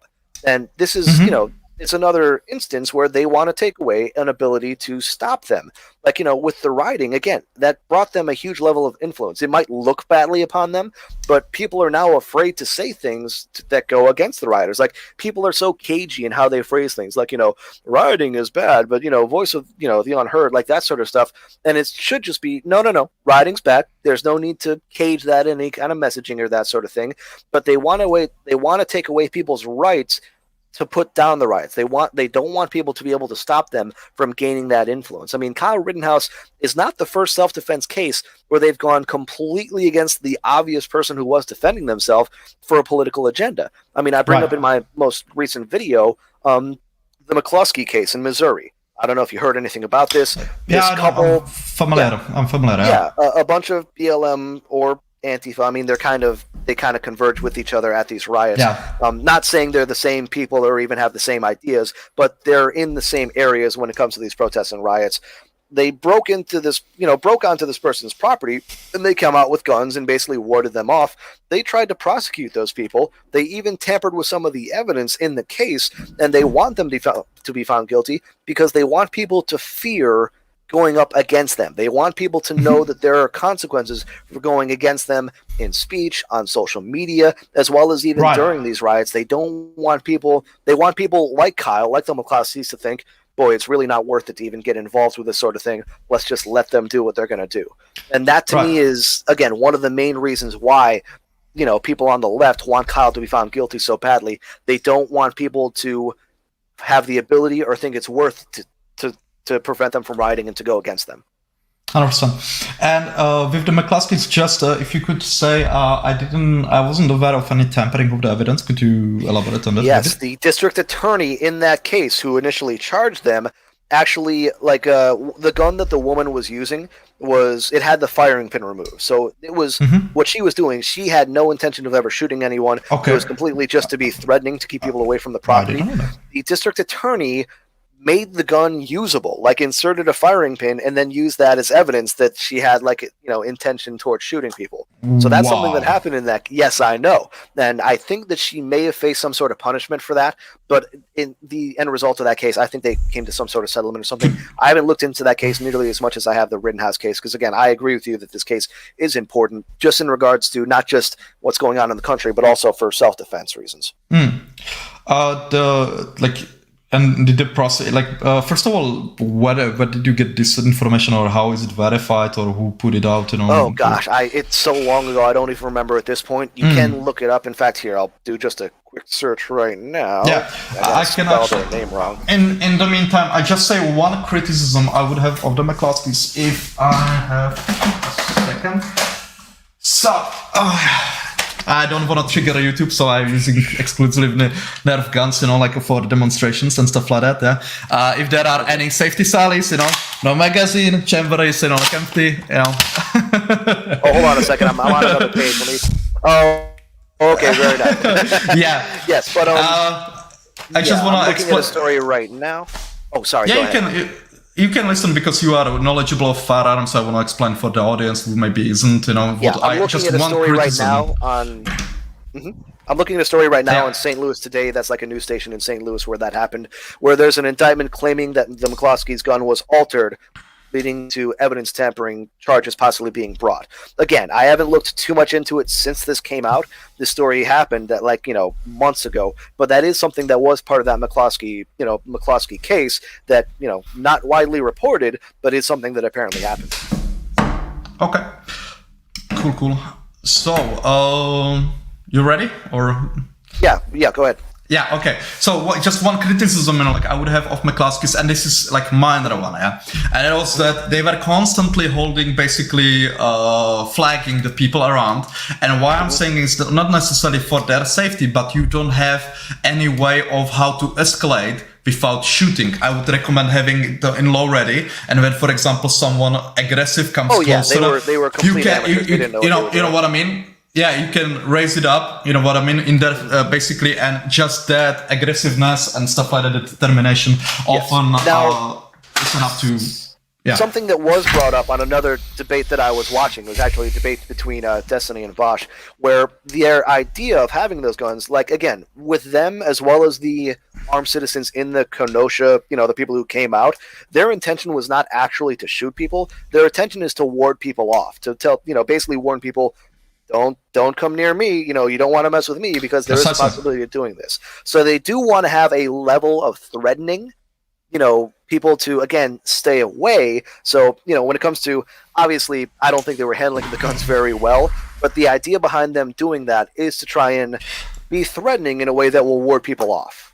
Yes. You understand what I'm saying? Yeah, absolutely. I don't think they actually had any intention to shoot anybody. Yeah, I put forward the analogy that carrying around the rifle is literally why bees or wasps are, like black and yellow with stripes. It's like, hey, I have a sting. Don't mess with me. I will sting you. You know what I mean? And even though if a bee stings someone, it will die. It is just a warning to keep people away. Yeah, precisely. And so, like this, you will not swat at a fucking, like wasp or a bee, right? Because you can get stung, but you will chase around a guy with, with a rifle, right? Like just. But that said, actually, we have in here. He wanted to be kind of co-host, and he's no longer asking. He made a full-on tactical, basically breakdown of the actions of Kyle Rittenhouse and other people there. I believe he's a former service member, and he basically lined up all those basically mistakes, mostly retaining to communications and stuff like that they didn't have communication between each other because Ryan Bolch and Kyle got split up. And they were actually looking for each other, and that's one of the things that I'm very critical of Kyle, that he didn't realize, that he didn't realize he's alone, and that is a problem, that he's vulnerable. And, if we're talking from a tactical perspective, I mean, if you want to kind of go into what Kyle should have done differently in that situation, again, I'm of the idea that him being there wasn't a smart thing to do. Again, I understand why he was there. I think that from his perspective, again, the people who were supposed to be in charge were not defending their community. He felt it was his job to do so. But again, I don't think he should have been there because of the fact that he's underage.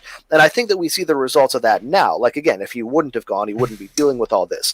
But from a tactical standpoint, and I'm not an expert, from what I saw in the video, I think he handled himself about almost as perfectly as one could have, being put in the situation that he was in.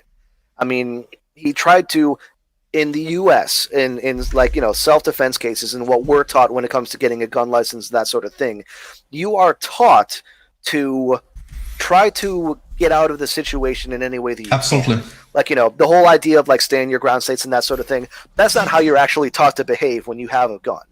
When you have a gun, and I'm a licensed gun holder myself. I had a concealed carry permit that expired because I've been working from home.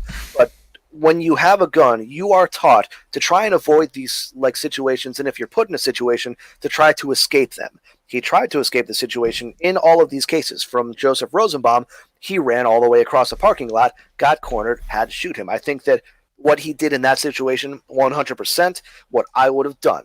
Trying to get out of the situation, trying to run away from the person. When you got cornered, when you have no choice, then you have to fire.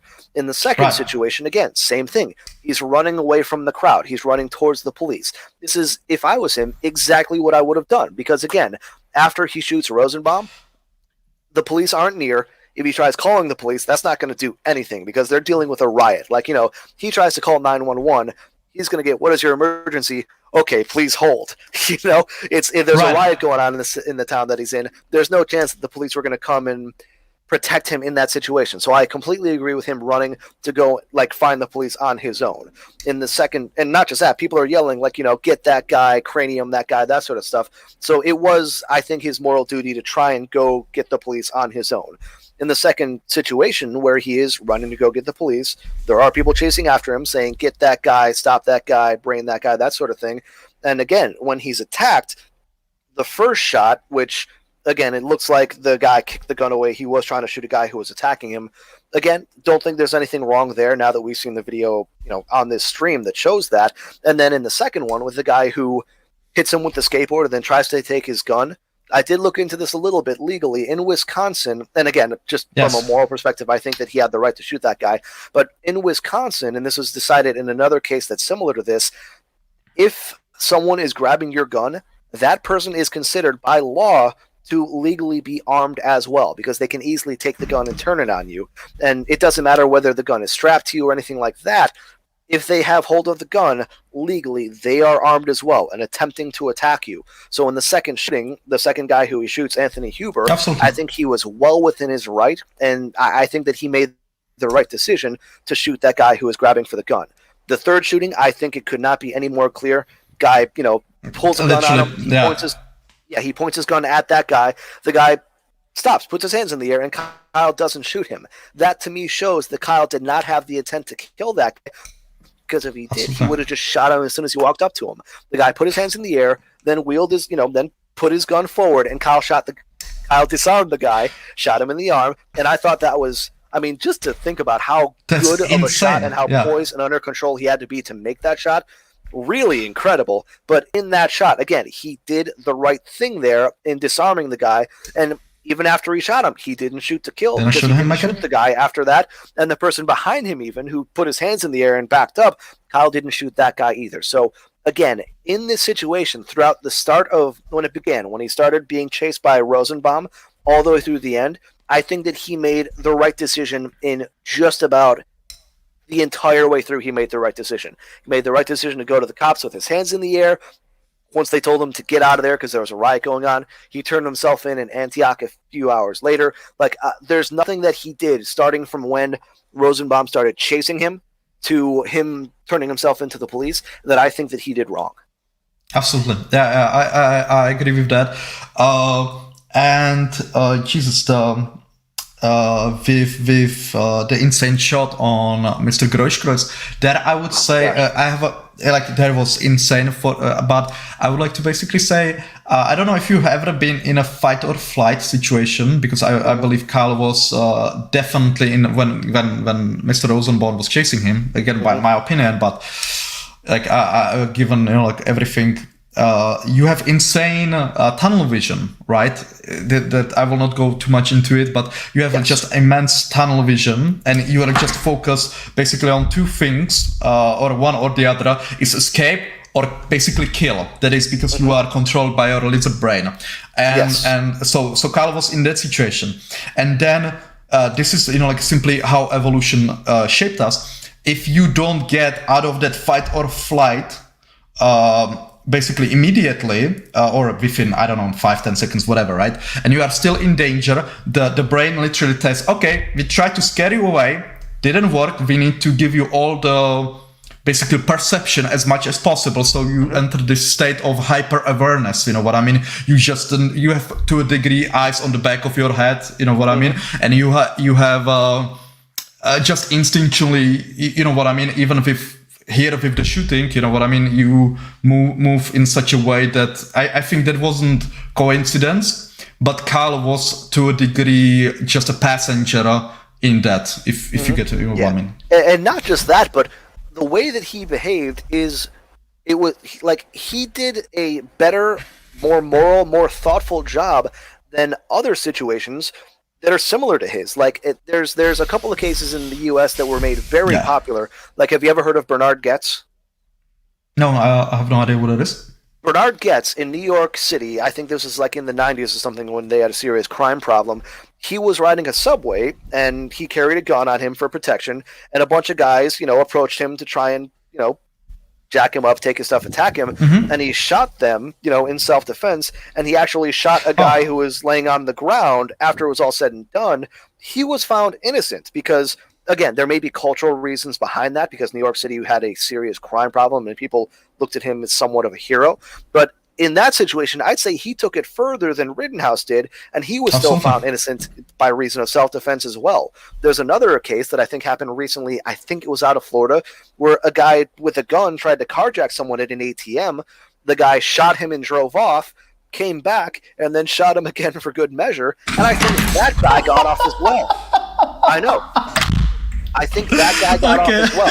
And that's very similar to the Bernard Goetz case, because Bernard Goetz, he admitted to police officers, like, to the guy who he shot last, he said, "You look okay, you need another one," and he was still found innocent. Kyle behaved better than any of those, was more thoughtful than any of those guys, and to think that he would be found guilty over those guys, I think that's a hell of a stretch, just based on how he acted in those situations. So again, they're different cases. It's going to be a different jury, different trial, but he acted way more thoughtful than self-defense shooters who have gained notoriety in the United States before him. So I think that because of his thoughtfulness, he has a much better chance than even they did of being found innocent because of the self-defense that he was engaging in. Yeah, I don't know if you've seen my video. I did basically interview and ask questions my 17-year-old nephew. I let him watch the Matt Orfela's video and just, hey, tell me what do you think? Self-defense, murder, whatever, right? And we basically recorded it. And he specifically mentioned that I will quote him that Kyle could have just flipped full auto and spray a whole lot of people, you know what I mean? And I needed to say that no, he couldn't go full auto, but then he could have, basically they don't even make spam the trigger. The gun that he had isn't a fully automatic gun. They rarely make those in the United States. Yeah, absolutely. But still, my 17-year-old nephew was like holy shit, that's that's self-defense, nothing like that, and he full on, he's just a sweet kid, he was, for example, saying, I would be so scared in that situation, you know what I mean? And also, I basically, my, let's say, journalistic standard, if you would, is that with whoever I cooperate before publishing my stuff, that I send them basically the finished or at least rough product to, hey, are you okay with me? Because I'm putting you there, you're talking, and I can misconstrue, your words and stuff like that. So just on a principle, I put forth, I send it to him, and he was like, oh, I really hope this will help Kyle. I was like, oh, dude, the sweetest kid, you know what I mean? Yeah, and not just that, but that's someone who's, your nephew. I assume he's reasonable. That's how the jury is going to determine this case, is the reasonableness of his self-defense claim. The defense will bring in their use of force expert. The prosecution will bring in theirs as well. But self-defense is all based on the reasonable belief that you could be, grievously harmed. And, for anyone who sees the video, I think it's entirely reasonable. It's almost nonsensical to disagree that Kyle's life was in danger during every one of the shootings that he had, especially the third one without a doubt, but even the first two, again, someone grabbing for your weapon puts you in a life or death situation.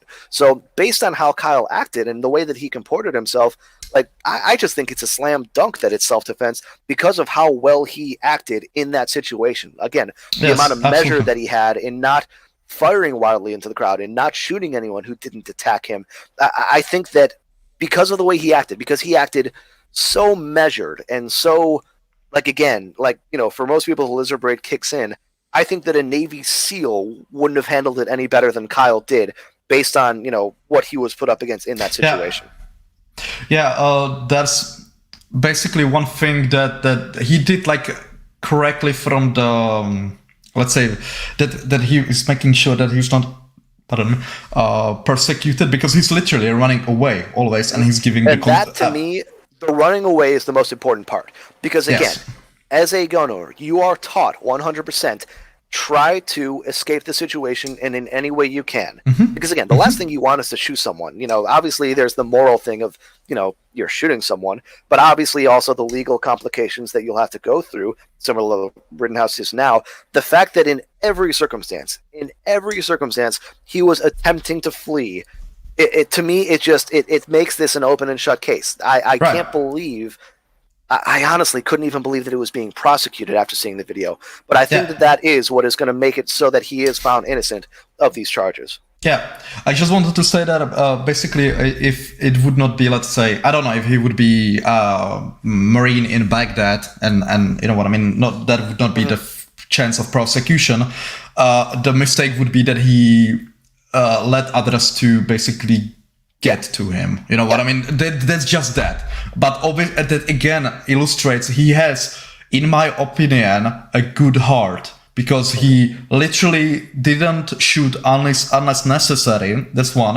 And the other is, I don't know if you've seen his, basically how he full on collapsed during the interview with police and stuff like that, you know, how he had a panic attack and everything. The weight kind of, it's the realization of what has happened. Yeah, absolutely. Yeah, and he full on said to his mom, "I should have let them kill me."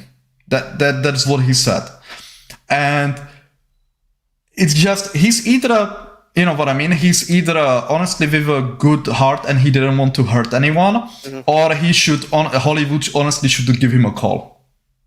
Yeah, and I don't want to, again, his state of mind afterwards and all that, I don't know if, that will be used in the trial, because obviously they're going to say, he was upset about what happened and he didn't want that to go down. But I think that if you just look at the evidence on the video, for me, that is enough to clear him right there. Right. Anything else doesn't matter. He could be a freaking skinhead with Nazi tattoos, or a child abuser himself or something like that.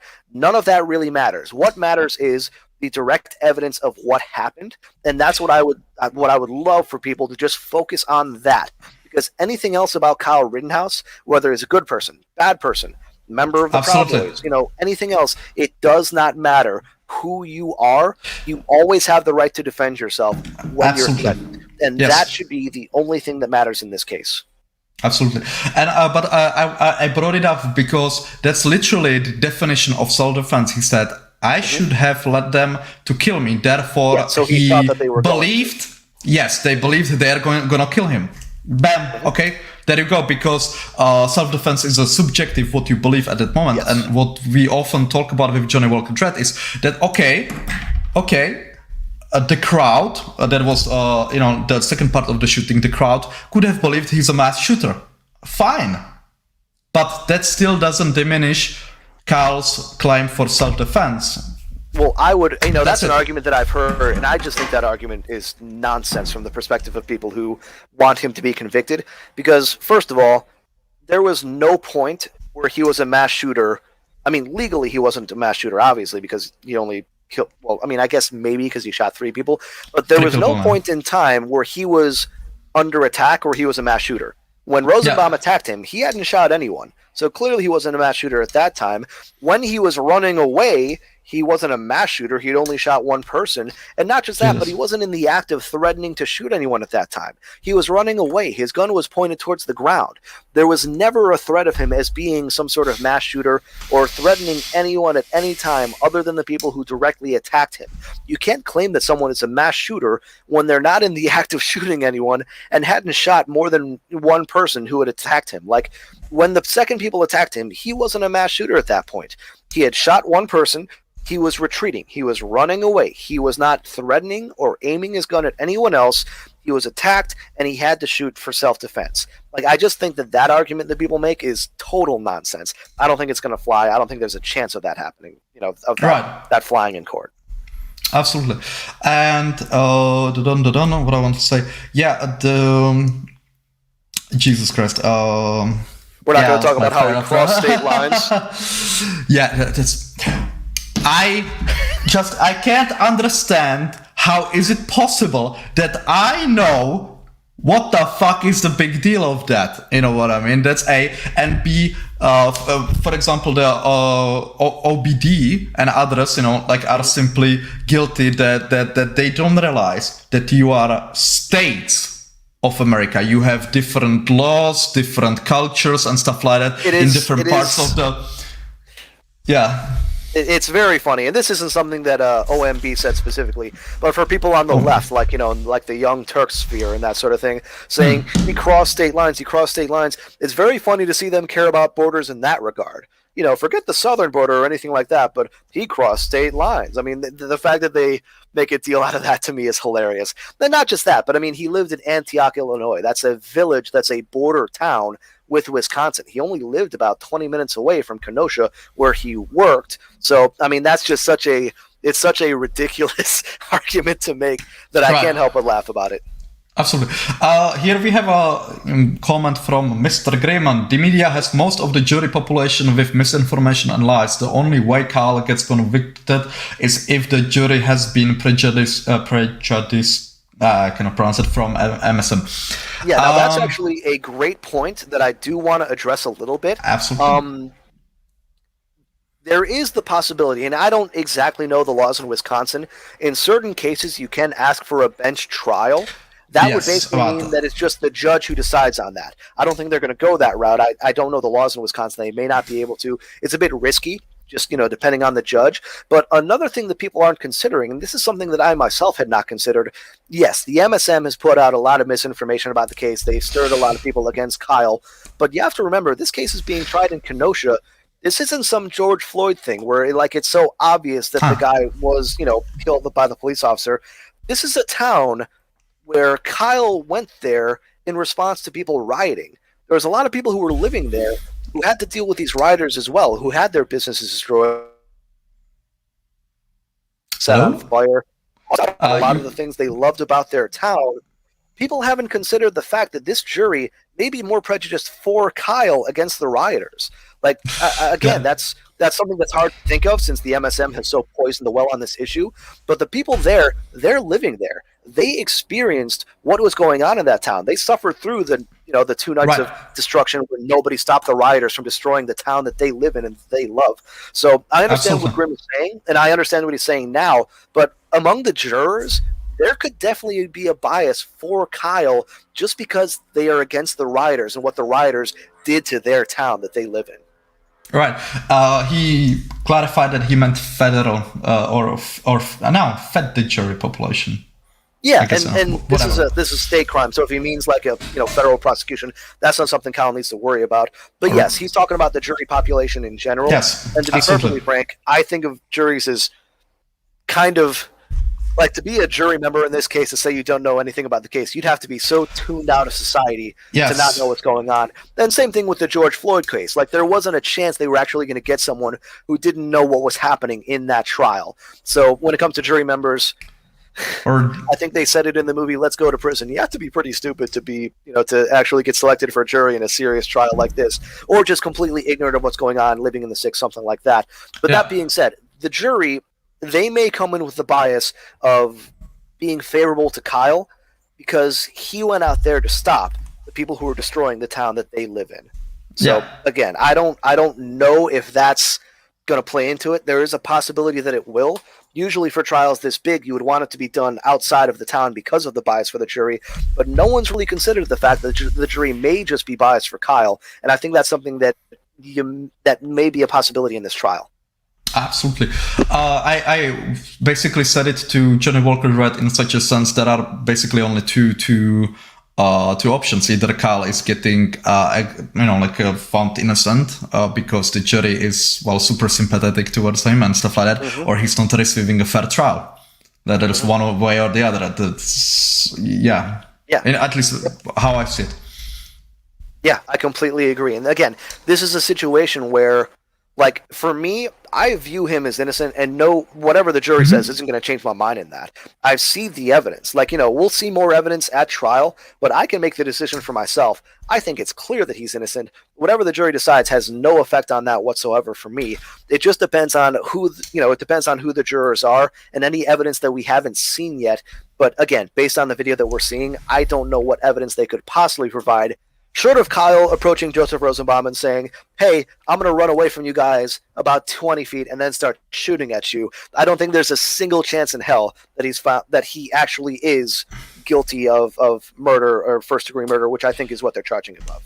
Yeah, I will not say it here, but definitely not publicly until the trial is over. But I actually figured out a scenario, plausible, however unlikely scenario, where Kyle would be guilty in my mind. I don't know how legality would play into that and stuff like that. But even Johnny Walker Dredd, who, for those of you who do not know, is the biggest Kyle Rittenhouse supporter. Basically, he makes hundreds of videos explaining the case. And he looked at me and he said, holy shit, that would really be a problem if this would really be true. And I will not say it because it's like a relatively small thing that is very easy to fake with a false testimony. What would it be? What would, because I want to see if I would change my mind. I can write it to you in a private chat, but I want your word that you will not tell Saul, because that's fine. I think, if this would someone would simply could say, oh yeah, I've seen this, and then it's a problem. Yeah, go ahead and type it in. I want to see if it would affect what I think of the case, because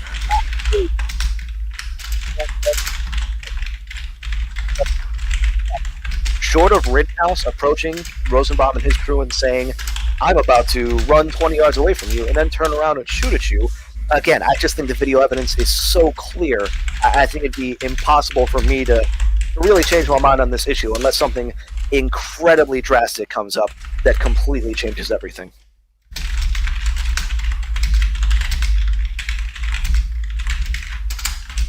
Really pounding that keyboard. Yeah, it's kind of loud. It's mechanical. So there you have it.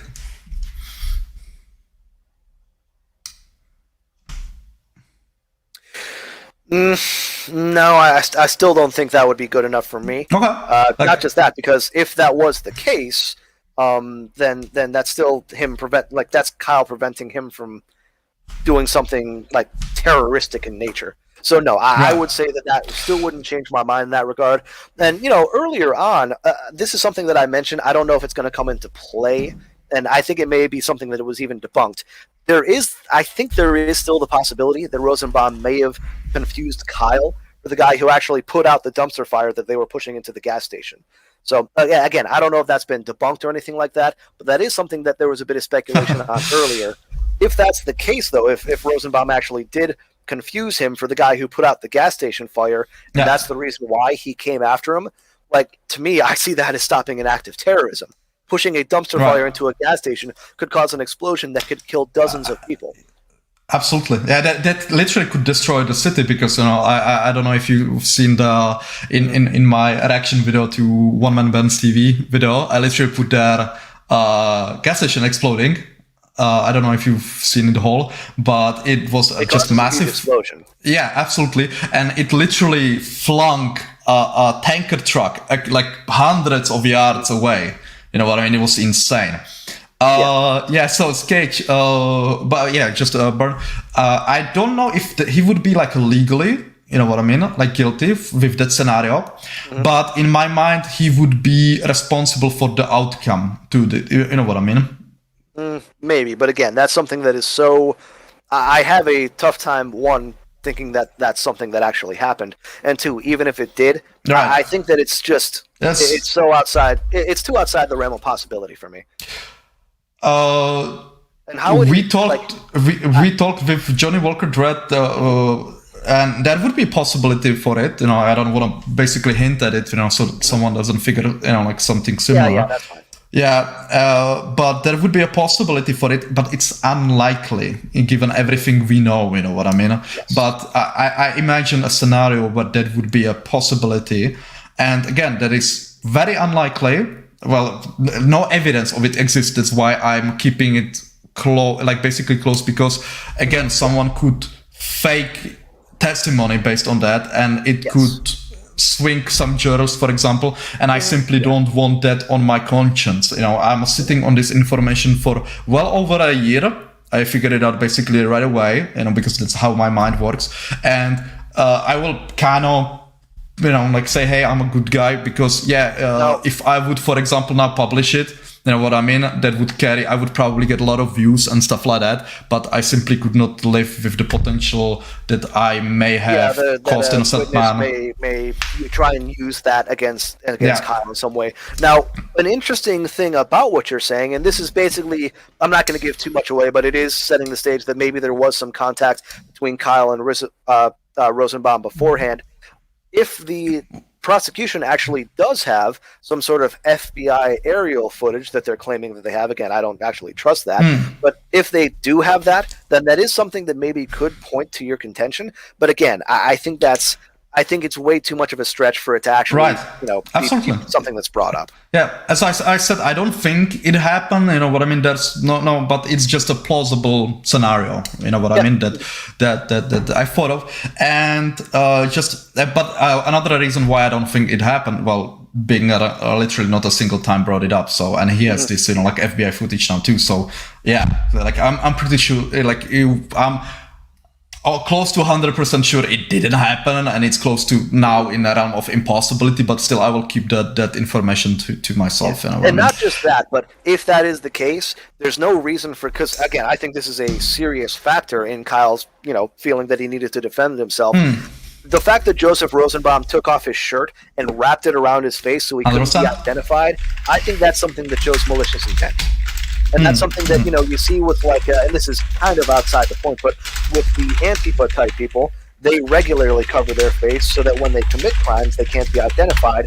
With Rosenbaum doing that, I think it's a similar situation where he is covering his face so that he cannot be identified because he does have malicious intent. And I think that's something that Kyle could reasonably argue as well. This guy with, who's covered his face is chasing after me. Clearly he's up to no good.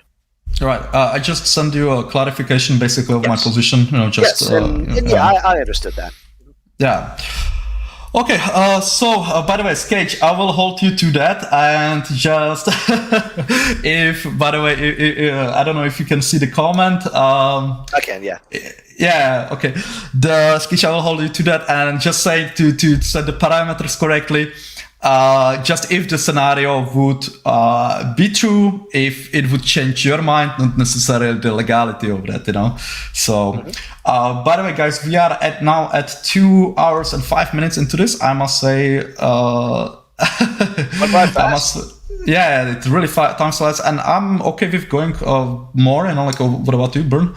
Well, is there anything else that we haven't addressed regarding the trial? I feel like I want one more thing, that I wanted to basically add one more. I guess I brought the most critical things every hour or something. Basically, why I think this is one of the most important trials, there is, and because I will go as far as to say, what if Kyle is found guilty? What is the point of society? Because you pay your taxes to governments and stuff like that in order to protect you, basically. That's one of the most crucial aspects of society, right? And I see where you're going with this, and I completely agree. They literally stand back, they let the city burn, and then the populace, the untrained people whose purpose is not to be there because, we also here, but in the United States, you guys pay yourselves professionals that should be handling that situation, that for whatever reason stand back. And I like, by the way, in your video, that the point that President Trump didn't do anything, despite he could have, because he was basically playing it for election, right? He was like, elect me and I will stop the riots. Yeah, that could not have been more disappointing to me, because he was literally elected because it was all about how the media was going to portray him. He was literally elected to just say, screw the media, I don't care how they portray me. But in the case of Kenosha, he didn't, in all the riots, he didn't send in the National Guard or anything like that because he feared how that would portray him. And I just, that was such a disappointment to me. But I agree with you with that, because it is a situation where, if the people in charge are not doing anything, what's the public supposed to do? And more than that, it's got serious implications regarding, self-defense and how people can defend themselves. But I think most important is the results of this case is going to be an understanding of what rioters believe they can get away with. I mean, in cities across the United States like Portland, Minneapolis, that sort of stuff, rioters had carte blanche to do whatever the hell they wanted, and they saw no repercussions. In Kenosha, they faced repercussions in the form of Kyle Rittenhouse, since the police wouldn't do it themselves. After he shot those people, there were no more riots in Kenosha. They stopped, and I think that it would be good if rioters had to fear an angry citizenry who won't put up with their shit. If Kyle is found guilty, then I think rioters are going to see that as well, they can't do anything to stop us. Let's keep going. And that's something that I think is an incredibly, extremely dangerous precedent. And if that does happen, and if citizens feel that they can't stand up to the rioters, and rioters feel that they have nothing to worry about from the citizens, then we have to rely on the government to stop the riots. And as we've seen, even with someone who's allegedly a strong leader, a fascist, like Donald Trump, like, if not even he is going to stop them, then, oh man, there's nothing to stop riots in this country anymore. Absolutely. And the point there is basically the purpose of society is that you build a better future and that you have security in that someone will basically not come along and burn your shit to the ground. Right? And since the government was standing back for whatever reason, either unwillingness or incompetence or simply not having enough resources, okay, fine. Then the citizens, okay, well, we will stand up and don't perceive Kyle as an individual, but as a part of a bigger group, right? He is a citizen. He is, then you are punishing the population for literally defending themselves. And on One Man Band's TV, I basically put forth the allegory, which unfortunately wasn't heard that much, that because of his technical issues and stuff like that it's literally the same as if you would have building on fire, professional firefighters arrive, they don't do shit, they're just standing around. Kyle would see that, would be like, oh shit, well, I guess I'm gonna have to put out the fire, would take a fire hose, start spraying the house, maybe fire would start spreading around, so he would spray another house. Would he be successful? Yes, no, well, he was, as you said, riots stopped. Yeah, so he was successful in this. But in the basement of one of the houses, there were 3 people who drowned, about whom, for example, Kyle didn't know. And as it turns out, the firefighters knew. So if the firefighters would be doing their job, they could evacuate them, they put out the fire properly, save their lives, etc. And in that situation, I'm sorry, I'm angry with the firefighters or whoever ordered them to stand back, not with Kyle. They're supposed to be equipped to handle this. And when they're not doing it and it falls on the citizens, one, are not trained to do this sort of thing, so the results will not be as good as it would be if, allegedly not as good as it would be if the government did what they were supposed to do. And another thing that I would point out, which is something that people on the left never consider, because I just view them as very short-sighted in a lot of things like this. If this does happen, and if riots do become acceptable, I shouldn't say acceptable, if they do become, if rioters don't feel any repercussions and they go out and riot, that swings both ways. It's not just going to be people on the left who go out and riot. Absolutely. It's going to be people on the right who do it too. And as someone on the right, obviously admitting this isn't good for me, but people on the right can be more violent than people on the left. We have more training, not me specifically, but we have more guns. We have more training in violence, like guys in the army, guys in police, and not just that, but our people are more, blue collar workers, that sort of stuff. Whereas their people are, can't decide whether or not they're men or women. Hope that doesn't get the video banned. But that being said, like, if they go down this route, if it does come to be that, rioters feel like they can get it away with anything, the right-wing response could escalate the violence to levels that we haven't seen in this country in a long time. And not just that, but that leads to things from an authoritarian government point of view that are much more scary than anything Trump ever could have been. The rise of the Nazis was partly due to escalating street violence by Antifa, as well as communist groups who were committing violence in places like Germany and all across Europe. And that's something that should scare everyone way more than Kyle Rittenhouse defending his area. Like, that's something that is, people think it can't happen in America. The truth is that sort of thing can happen anywhere. Yes. We have a bit of a discussion between Mr. Grimm and Skage about Jeremiah. We call what Skage, who Skage is now referring to as Sarah Yellow Pants. He basically accused of Kyle approaching him and telling him to get off a car. And just for the audience who do not know what is talked about, I don't know if Jeremiah is Sarah Yellow Pants, that I honestly not sure. But Sarah Yellow Pants basically made a motion that Kyle did this, which is consistent with already pointing gun to the ground. Therefore, Kyle did not point his gun at anyone. Just saying, because we have constantly, Asshole should have got off the car. Yeah, I don't have any sympathy for rioters who are causing destruction. Rioters are evil people, every one of them. Yes, because and this is like such insanity to me that or how to say that, the stupidity and a complete counterproductiveness of BLM that basically BLM is. Well, in my opinion, after the George Floyd, death, which by the way was quite reprehensible, what the police officer did. You know what I mean? I'm in no shape or form denying that. Just saying this because how today's culture is. Someone could accuse me of something if I don't absolutely clarify everything. Yes. Yeah. So they had they had so much momentum, and I agree with their movement. Yes, no. That's not really the point I'm making, but they messed it up. They had the potential to achieve change because they had a broad support, but they fucked it up by those riots because people literally looked at it and were like, no. And the issue is that they're not necessarily that the riots happen, because we have a saying, when you cut down a forest, the splinters fly. So there's always potential for collateral damage. But if I would be in the leadership of BLM, I would be like, okay, we need to denounce those riots. That's not number one. And we need to lead by example that we, for example, we know this person, we can identify them to the police, but only under the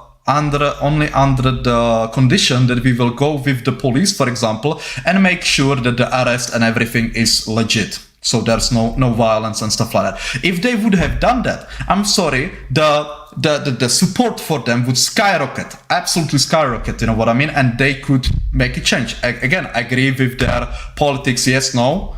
That's not what I'm talking about. I'm talking about how ineffective they were.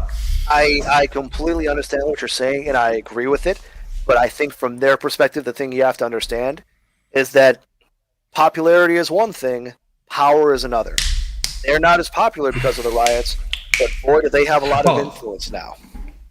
Well, that's another mistake that they made. They honestly should have just started their own party, because they would be getting it. No. They are, as much as they might say that they're non-political, they are just a bunch of Democrats, and if they started their own party, that would hurt the Democrat Party. In a bipartisan system that we have in the U.S., where it's Republican and Democrat, you can't do anything to take away the party of your choice, because then the other party would just win in a landslide. We've seen this a lot of times in this country, actually.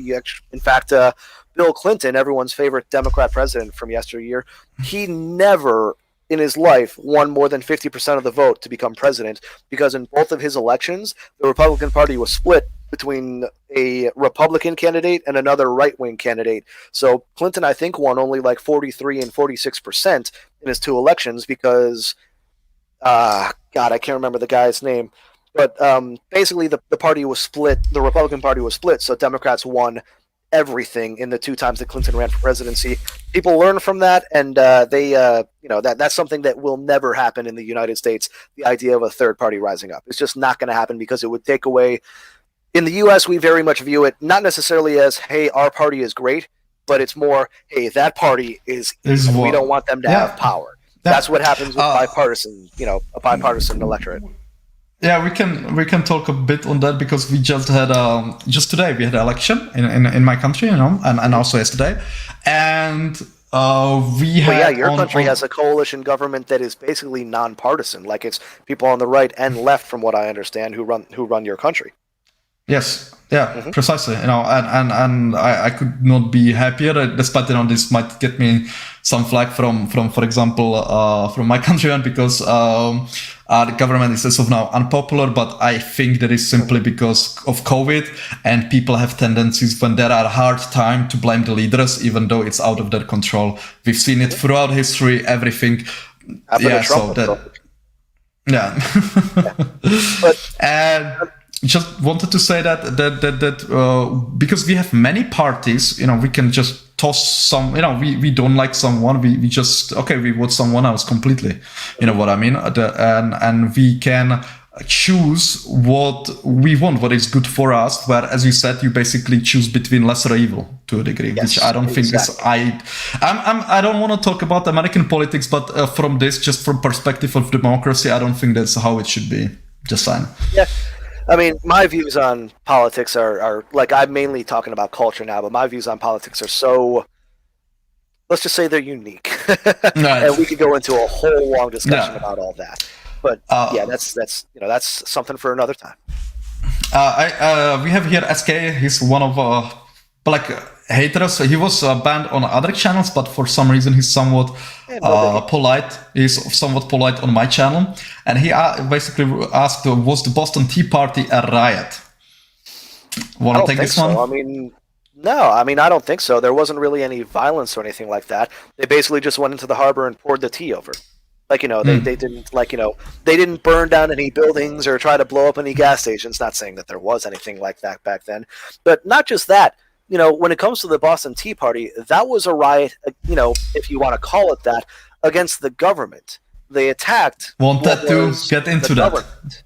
The riots that happen in America, they're not attacking the government. They're burning down people's businesses, people's homes. They're attacking innocent people, and that's the reason why they are evil. I personally, if you want to protest against the government, protest against the government. Like, when Minneapolis, even though I support the police, when they burned down the police station in Minneapolis, that I can at least understand. That's the government. That's the people that you're being oppressed by. No one at a car lot is oppressing you. All right, that's someone trying to run a business, to support themselves, support their family, send their kid to college. So there's a huge difference between the Boston Tea Party or burning down the police station in Minneapolis versus ruining the lives of ordinary people in your town. Precisely. SK, like he put forward that there is a accurate point, even though not relevant to the discussion here. That's wherever something is a riot or a revolution depends on who won, which is true, and that is also the difference between freedom fighter or certain T word that YouTube doesn't like. But SK, do you fail to understand I want to correct something that he says really there. It's kind of the idea of history is written by the victors. I think that's bullshit. History is written by the writers. Well, usually those writers are on the winning side, but there's few exceptions. Yes, for example, if you want an example of that, look at World War II. I mean, the people who write about World War II or who teach about World War II, Japan wasn't a victor, but their actions in World War II are basically completely forgotten because it's been written out of history. Like, Japan was basically as bad as the Nazis during World War II, but nobody knows that because the people who write history, even though Japan wasn't the victor, they basically completely written it out of history to know all the evil things they were doing. I know what you mean, and it's obviously not a perfect, it's not a perfect saying, but but in general, that is true. But SK, you failed to misunderstand, as Bern said, this was a riot against the people, not against the government. But there was in Tea Party, the Boston Tea Party was against the government, and I must say, even if BLM or Antifa, even if they would be completely bonkers, and for example with Jacob Blake, with the shooting, they were literally defending a rapist, you know what I mean, and a child kidnapper, and basically a guy that wanted to kidnap children. And by the way, I asked one of my Czech police buddies, what he thinks about that shoot, and he said he was I wasn't sure on the 7 shots, but the shooting was justified in his mind because they are literally trained that in similar situations there's often murder-suicide, where, for example, the parent, he cannot have the kids and stuff like that. He can drive under wheels of a semi with the kids, and he would then have it on his conscience if he would let him sit in the car. That story really shows just how destructive the media is, just by their framing of that story. Absolutely. They frame that story as, police shoot black man trying to break up a fight in the back 7 times. They didn't frame it as accused rapist attempting to kidnap children shot while trying to escape, which is another way that you could honestly frame that. So just a little critique of the media there. Yeah. With the just wanted to go with the riot and stuff. No, it's fine. All good. basically the logic I see behind it is, even if this would be, in my opinion, not a good reason to protest on to riot, but if you would have problems with the governments, or with, for example, you would go to destroy the town hall, the police station, some tax building, you know what I mean, which there was some correction building destroyed, you know what I mean, of fine, you do you, I will not stand in your way. That's between you and the government. But when you attack regular people, oh, no, then we have a business. And you for example, mentioned the cultural differences. And again, I would like to, in my, with the video with my 17-year-old nephew, he literally said, but that's unimaginable here. Which, well, that's one thing, but I literally asked some of my countrymen what would they do. And it is, we would go in, but not just stand around buildings and stuff like that, but to stop them. And I basically, my position on that is that, okay, we would tell people to basically stop doing stuff if they would, like setting buildings on fire, right? If they would not, we would try to apprehend them, you know, like as humanely as possible. If there would be fight, if they would have bodies, for example, and stuff like that, well, then it's time for broken skulls and spilled blood. But that is their choice, not ours, because the initial act of aggression is burning down someone's city. Mm-hmm. Yeah. And that's really, you know, SK, I appreciate your comment. And obviously I wanted him to be able to say whatever he wants to say, but, you know, just wrong. Sorry. There you go. So, let's see if we have something else. Okay, I'll put this again on the screen so you can read it as well. The city and state authorities allow the crimes against property to lower the temperature of black outrage. Have allowed crimes against property to lower the temperature. Oh, so he's saying that basically the police just kind of let them have their space to destroy, as the Baltimore person said. I don't think that lowers the temperature. And I honestly, I don't care about black outrage when it comes to you ruining people's lives. No. Like, you can be as outraged as you want. Doesn't give you the right to go and burn someone's business down. All right? Yeah. If you're outraged, go vote. Go protest. Go do things that you can do to change your community in a way that doesn't destroy other people.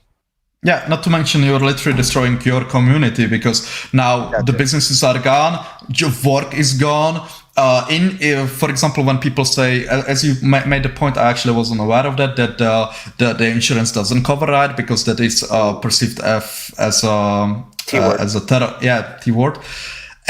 But even if they would cover it, it would result in insane spike in insurance costs in that location, that some businesses the business models would not be simply feasible to run that. Not just that, but take it from the perspective of a business owner.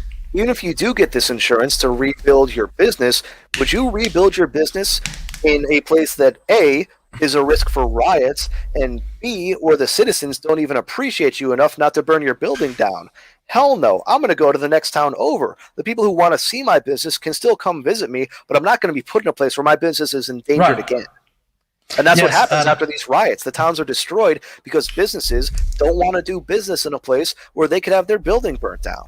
Absolutely. And then you have people who, then you have joblessness, you have poverty. Like, these riots do nothing but destroy the communities that they're in. Precisely. It's literally like from the Dark Knight movie. You know, some men simply want to see the world burn. It's literally that. And Jesus. I've probably you've been going at it for a while now. No. That's not. I just lost the train of thoughts there. The lowering the temperature, and there are, I shit you not, there are some people who believe, and again, I'm not going into, it is true that black people are oppressed by white supremacy in the United States, yes or no. I'm just saying that there are people who say it is absolutely. Oh, by the way, I need to refrain from this gesture. It's my favorite, by the way, too. Like when I think. So I'm not concerned. Need to knife hand everybody. That people, honest to God, believe that it is like worth it, or it is justified, all that destruction in order to basically free black people of white supremacy, for example. And I say, okay, that's easy. First of all, that's easy for you to say. That's not your shit being destroyed. Because literally the person that maybe hired Kyle, I think he did, and he simply is saying that he did not to it's avoid. It's a good legal decision to say you didn't. Yeah, definitely, that he's ruined. He's completely and absolutely ruined. He's millions in, not that he lost millions only, but he's millions in debt. He will never regain his life. And I just want to, and my position on this is that it is counterproductive when you're battling, for example, racism, because I would like to ask you, what do you think will be his position going forward when it comes to, for example, black people? Or like BLM or whatever, and his family, because his business was going well. He was probably setting his kids to go to colleges and stuff like that. All that gone, destroyed. And that man was Pakistani immigrant. He wasn't even, like from the white race, like that everyone, like dislikes and stuff like that, So, like, I mean, and not just him and his family, but the people who see this sort of stuff on TV. Like, if you see, that on TV, you're going to get a perception of the people doing it. That's just undeniable. Yeah, absolutely. And basically, like, I think it literally sows the seeds of hate that then go through generations. You know what I mean? That simply will create more tensions, more conflict down the road, if you know what I mean. Yeah, and passive observers as well. Like, I have friends who live, in the major city where I am, who were, live in the city, and there was riots going on there after the George Floyd thing happened. And, it awakened him to something that he wasn't paying attention to, and it awakened him in a way that the rioters wouldn't like. He doesn't side with them or any of their beliefs now because of what he saw happen in his city. Right, absolutely. And there was one more thing. There's just destruction of history, because I don't know if you're aware, during the Kenosha riots, there was a Danish Brotherhood building burned. That was literally 100 years old building. That is what, like half the age of your country. If that would be, like with mine, like we would be talking about 750, 800 years old building, if that would be equivalency.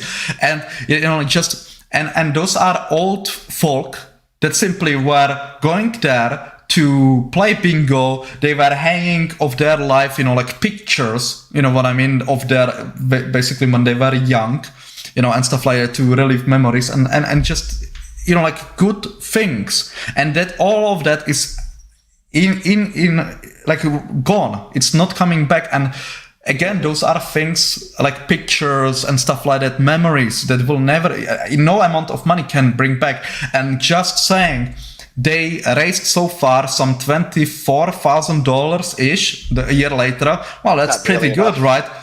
Yeah, it's 750,000 goal, just saying, and so I mean, they even damaged a school for like disadvantaged kids. It's like, I just don't think there's any way to defend riots.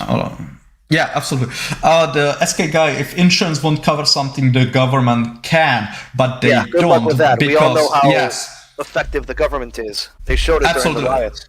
That's one, and second one, mate, it literally was reported, so this is not some speculation or something. The damages to the city were in the tune of $2 million-ish. No, watch out. To the government's property, the city government's property. Those were $2 million-ish. $50 million were to the private property inside of that city. And the government of the Kenosha, the mayor, asked the state to basically help with the tune of $30 million. If it was approved, I actually don't know. But still, you have a difference of $20 million. Just saying. And I have to ask, SK, if you want the government to cover the costs, you think that's going to make the taxpayers be on the side of the rioters? The fact that our tax money is going to cover up your destruction? Like, no. Yeah.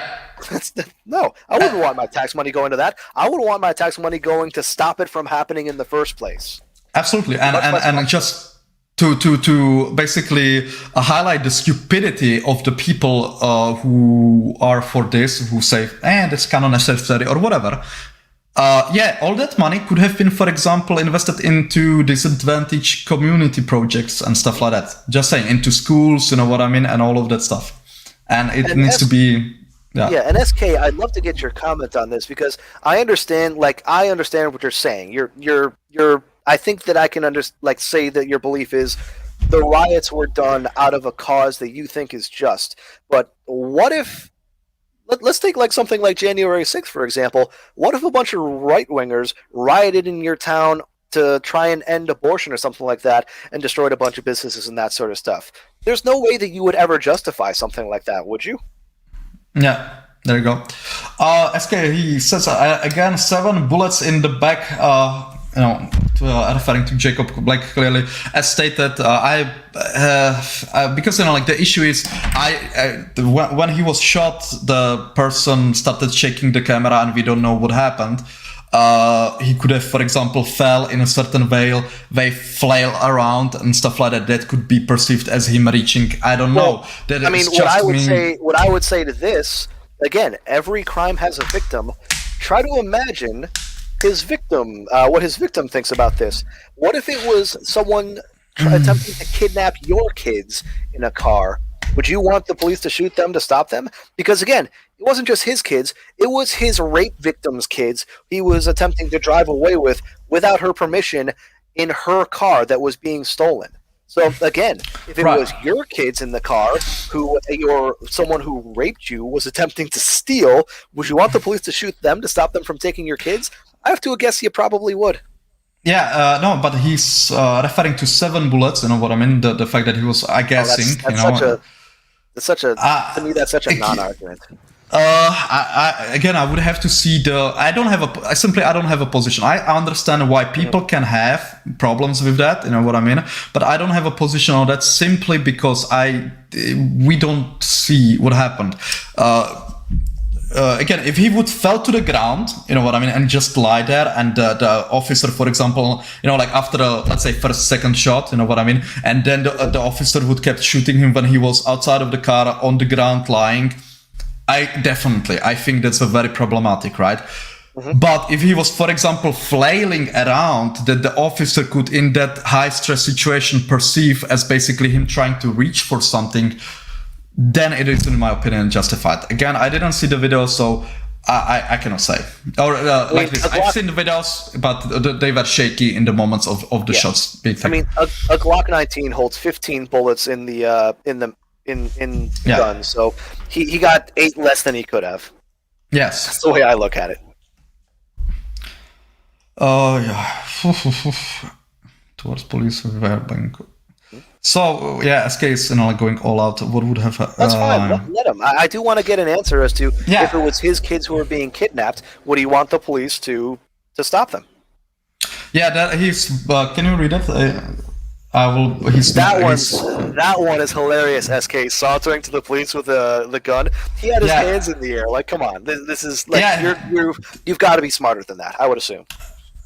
He's saying what would happen to a black person if he would do that. Well, I'll say it like this. I can answer that for you. In the Wisconsin course of State vs. Watkins, there's a black man who shot a white man in self-defense who was attempting to take his gun from him.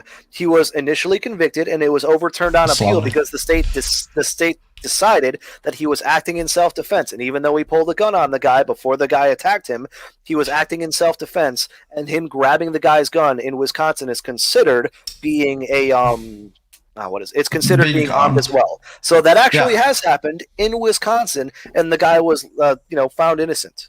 So I think he meant I think he meant with walking towards the police, and to that I have to answer, who cares? We are talking here about Kyle, you know what I mean, and stuff like that. So how is it Kyle's fault? Even if they would literally shoot black person on site, not Kyle's fault, mate.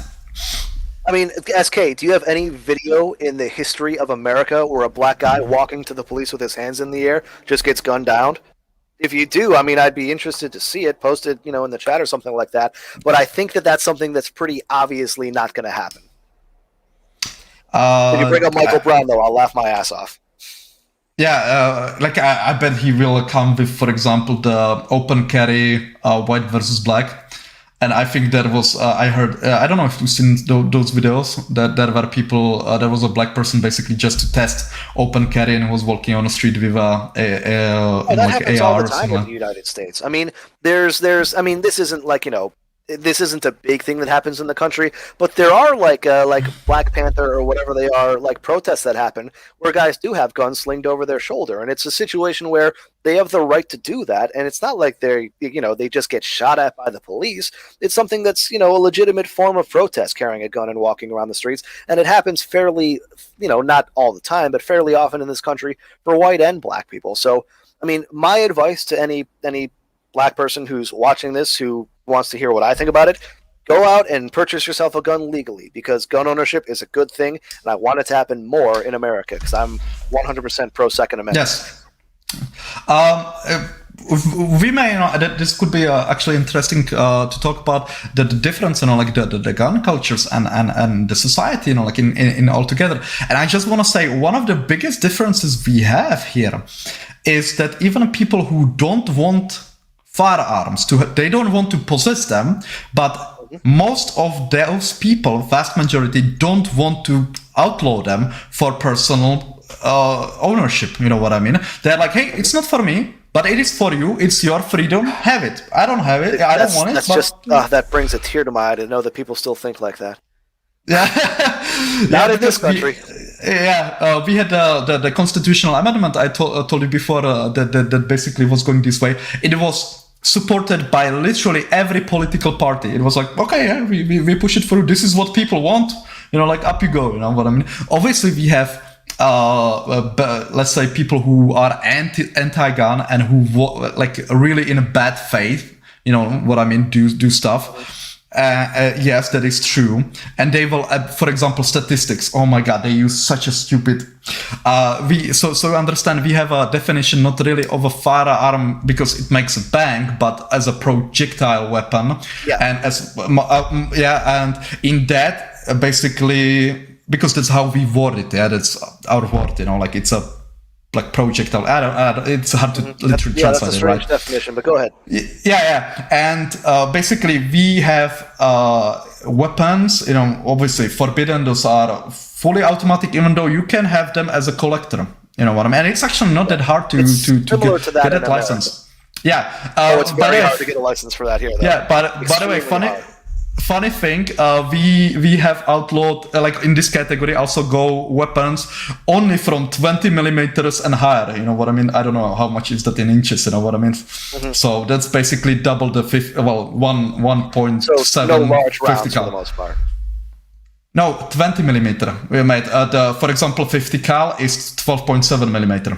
So that's far bigger than because you have in as destructive devices 50 cals, right? Or more than 50 cal. Yeah, we have that, and also like with pistols, we have like 45.308, like that sort of stuff. So we have a lot of bigger rounds than that here. Multiplied by 2-ish, and you will get there where we draw the line, at 20 millimeters.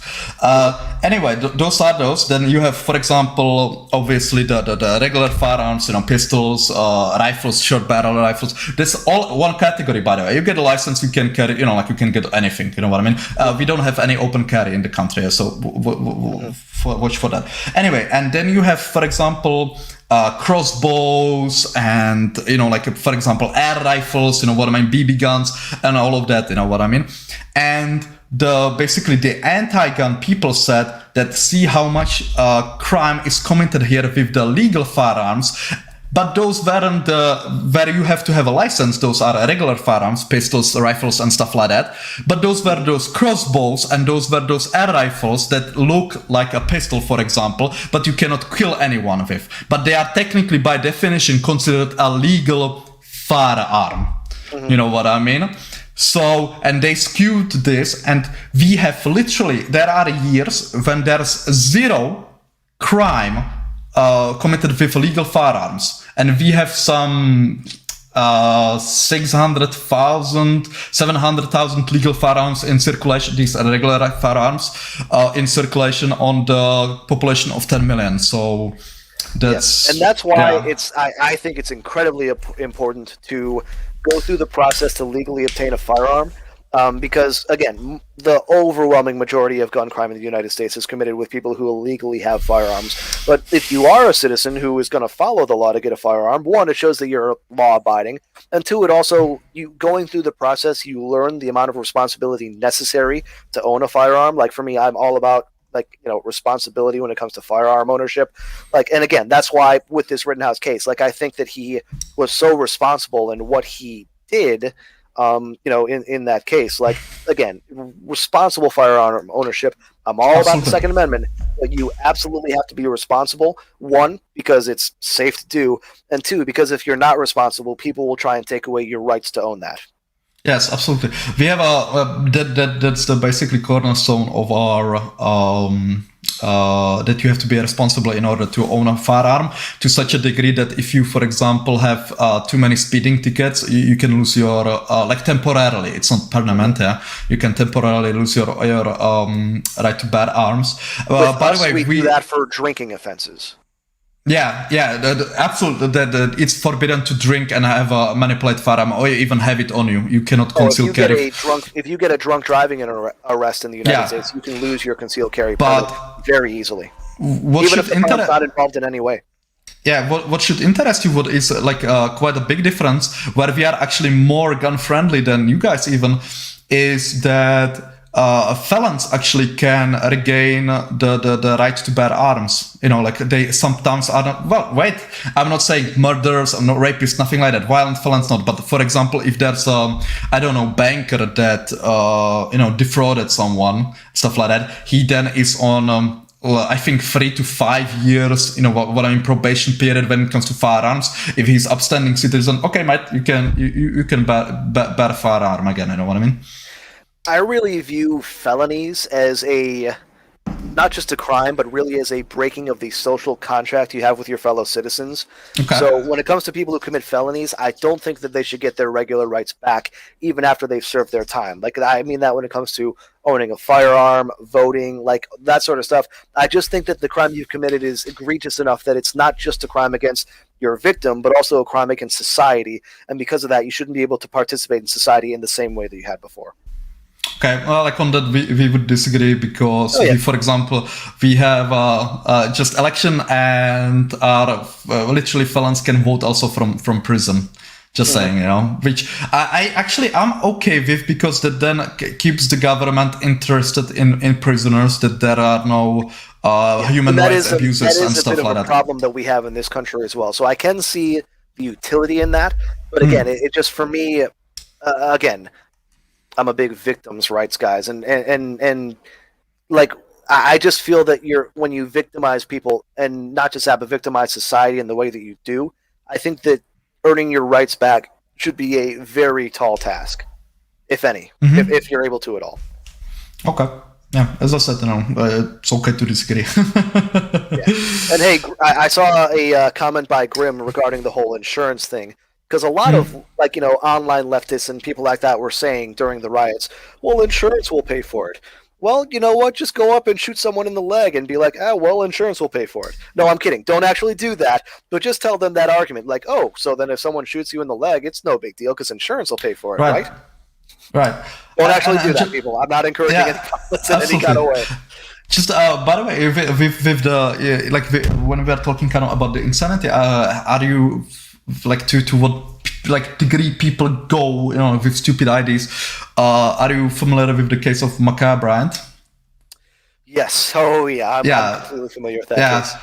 Obviously it was a tragedy, and I'm not saying that as a kid she obviously didn't deserve to die and stuff like that, but I literally made a video on that, and I couldn't believe what I was seeing, where there was a Twitter handler, some black lady that went by the name Abolish the Police or something like that, and she literally said that why was she shot, that teenagers had knife fights for eons. That was pretty funny. There were some great memes made out of that.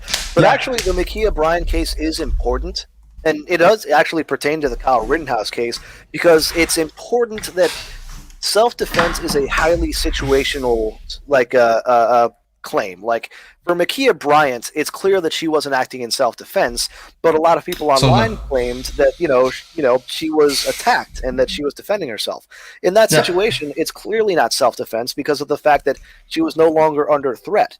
Like as soon as you're no longer under threat, you don't have the right to act violently towards people. In the Kyle Rittenhouse situation, he was under threat in each of the situations where he acted. In the Ma'Khia Bryant case, and in the cases I mentioned earlier as well, with Bernard Getz and the Florida man, they were not under threat when they acted. And so there's a huge difference between those cases and the Kyle Rittenhouse case that I think is important for people to note when it comes to self-defense. Yes, absolutely. I basically am of the position that a general public has absolutely no idea when it comes to use of force, the realities of violence, the dynamics of it, like at all. Seems that way sometimes. Yeah, and by the way, just you mentioned Florida man, and since we have this transatlantic call, we have quite a lot of memes because we have in Europe the equivalency for Polish man, So that is completely unsurprising. I'm Polish myself. That is a complete non-surprise. Yeah. Do you speak some Polish, by the way? Still? Oh no, I'm sorry. I should clarify. My nationality isn't Polish. My ancestry is. Right. Yeah. I guess that's why we kind of agree or understand each other quite a lot, because I don't know if you are aware of Slavic affinity. That's a real it's a real thing. Yes, and I know that my great grandmother was actually Slovak, but she left when it was Czechoslovakia, and she always told people, "Don't you dare call me a Czech." So there must be a little bit of sibling rivalry between the Czechoslovakia and Slovakia that I'm aware of. No, we are two distinct, peoples. You know what I mean? It was a union. Absolutely. It was federation. You know what I mean? It wasn't it wasn't just one country. But it was literally two get put together. But we had. Do we have something from SK? There, we were just talking about that. If so many police could not take an unarmed man into custody without pumping bullets in his back, something is wrong. Okay, SK, hold on. SK, you're 100% right. Something is wrong. They tried to tase the guy, and the guy didn't go down. It's a shame that people on the left have banned police from doing chokeholds, punching people, using batons, and all the other ways that they used to arrest people without having to shoot them. Maybe if you guys wouldn't have taken away police's ability to do their job, there'd be less unnecessary police shootings. So I agree with you there. It's a shame they weren't allowed to grab him by the neck or beat him with a baton or something before they had to shoot him. Yeah, absolutely. I agree with that undeniably. Because I would, for example, say when he was walking around the front of the car, fucking kick his knee in or something, break his leg, be brutal about it. And, but what will happen? It will make the media, look at this brutality that the police officer is doing against this black man. He's there holding his leg, it's basically bent into grotesque angle. You know what I mean? But they don't have to shoot him. You know what I mean? But still, the media will fucking bitch on that, and other dickheads who don't understand anything about oh my God. What people didn't understand is that police escalation before, using things like batons or chokeholds or that sort of stuff, yes, it's an escalation of violence to prevent a further escalation of violence. They did those things so that they didn't have to shoot people. That was the entire idea of aggressive policing. And the fact that now that they've taken away all of those things, police can only either A, use a taser, which doesn't work a lot of the time, or B, use a gun.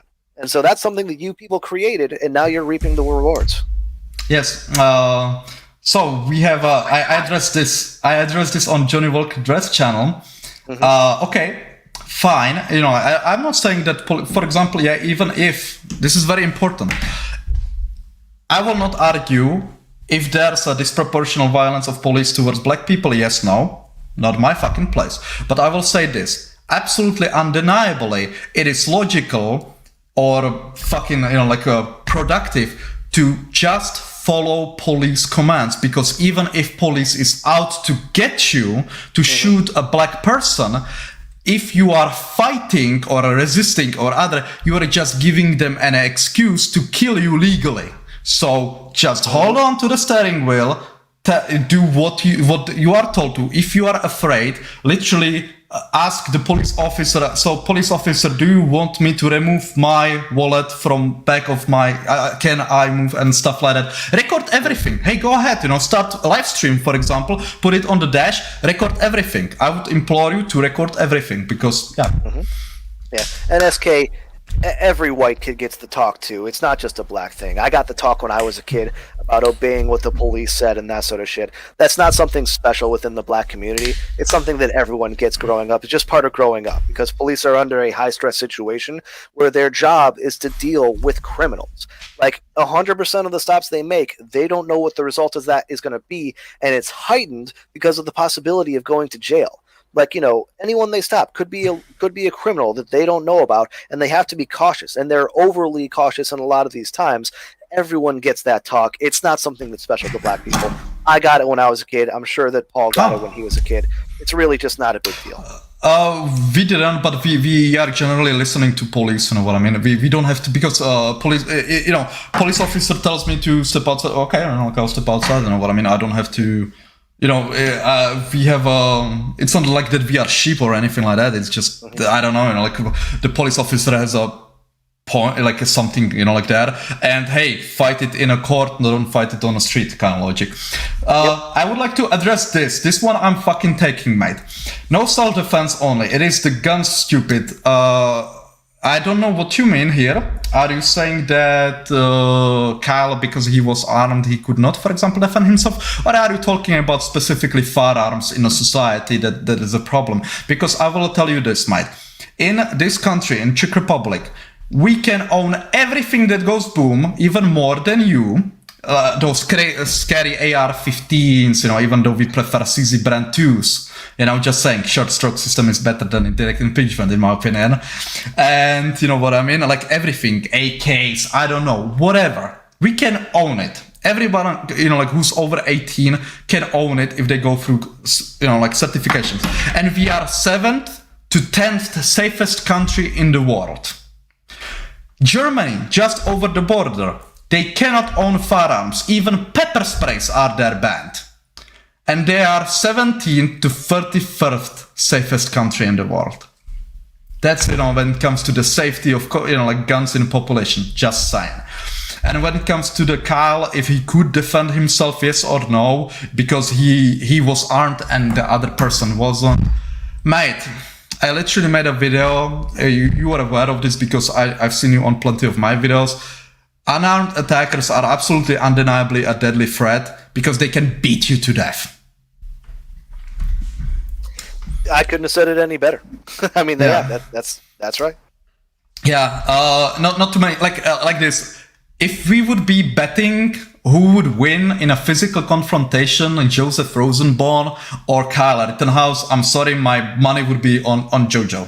Like 100%, you know what I mean? Like I would not give Kyle a fucking chance in the world to come on top in a case of physical altercation.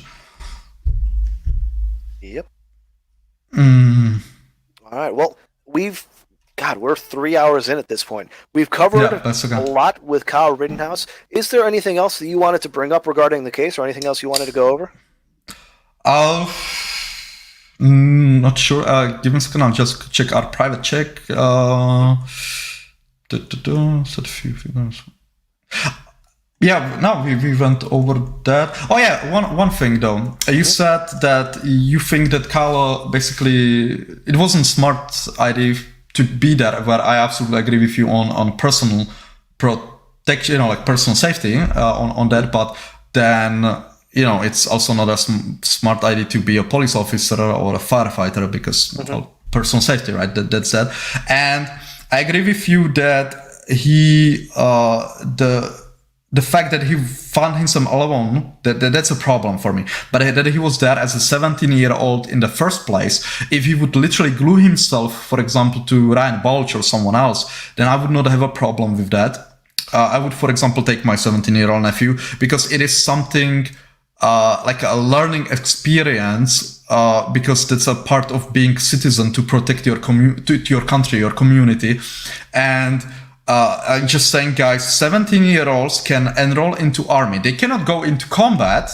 under the Geneva rules, but they can be part of armed forces.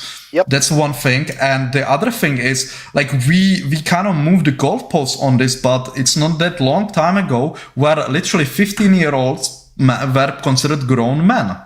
You know, and for example, in the time of Sale, I don't know if you've seen the movie Master and Commander. Great movie. Love that movie. Yes, and in the final battle, there was literally, how old he was? 11-year-old or 12-year-old? With one arm. With one arm, was leading men into battle and took initiative and actually swing the battle in one side's benefit. You know what I mean? And that's not that long time ago. So yeah.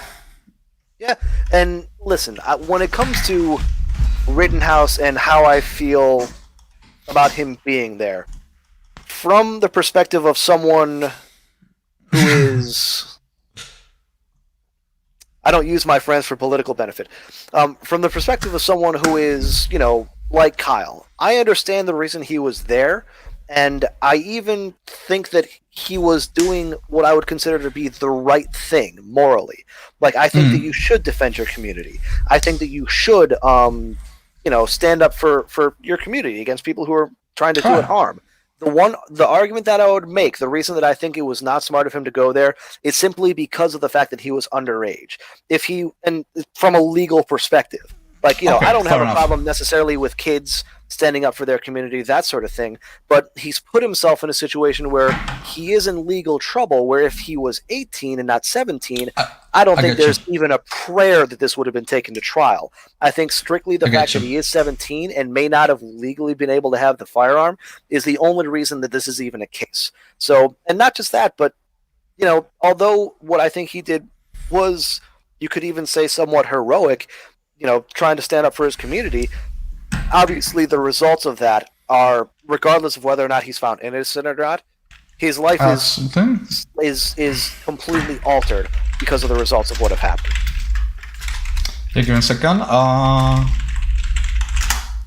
Because I have actually... God damn it. I have, for what is currently on screen, I have... For that asshole, I have actually a retort. Don't worry about it, but it's just like, dude, I live in Durham. Like, either way, it's not something that's any concern to me because I know who I am, and it doesn't bother me. But that being said, SK, I do appreciate your comments. Before you decided to get personal. But that being said, you know, it's nice to have people who disagree with us on to talk about the issue, and I appreciate his comments. Yes, definitely. He's, I must give him, credit to, except that I make him puke, want to puke, that I appreciate how polite he is, in general. But and hey, SK, in my defense, I live in America. He lives in the Czech Republic. I talk to way more black people than he does. So give that. Maybe you can say that about him. You can't say that about me. No, I'm just kidding. It's completely irrelevant. Yeah, but mate, we talked here with two fellas, and we talk about the Kyle Rittenhouse case, as you can see, and I didn't convince them that he was innocent, but they changed their tune literally from he was there to kill people and stuff like that to it's complicated. Yeah. I mean, I hope that I'm completely fine. I hope that when I'm on with One Man Band next time discussing the case, that we'll get a little bit further than we did during our previous discussion. I mean, unfortunately, it never really left off the ground of he shouldn't have been there. Like, I would have liked to have gotten more in-depth on each individual shooting and see what they thought about that, but we just never got around to that. Hopefully next time I'm chatting with him or anyone who wants to invite on with him, that we'll be able to get to a little bit more in-depth. Yeah, definitely. Okay, guys, if you have some questions, type them rather fast, because I think we will be slowly wrapping it up, right? Mm-hmm. Unless you disagree. Yeah, I'm in America. I'm going to go watch football after this. Oh yeah, you mean American football. American style football. You mean hand deck? Yeah, whatever. What do you guys call it? No, it's just for a joke, like we call it hand egg, because you carry something that looks like an egg funny. in a hand, And by the way, just a quick, if ever some European tells you to go suck a dick that you call football soccer, tell them that you are actually more precise, because the soccer is originally a British word that was specifically designed to. It was specifically for this game. It was shortening from association football, and they put at the time at the end of everything so like copper soccer. You know what I mean? It was because there were many games that were called football, including rugby at the time. So when you say soccer, you are actually more specific than when you say football. Gotcha. I'll try to remember that, but to be perfectly honest, it's not something that I really care that much about. If Europeans want to call it football, that's fine. I'm in America. We're going to call it the right thing here. We feel completely. Okay, guys, this was fun. We went actually 1 hour over what we said we would do. Thank you for watching. I hope we will get you some other time. So this was Paul and Bernooski. And cheers and have a good one. Take care, guys.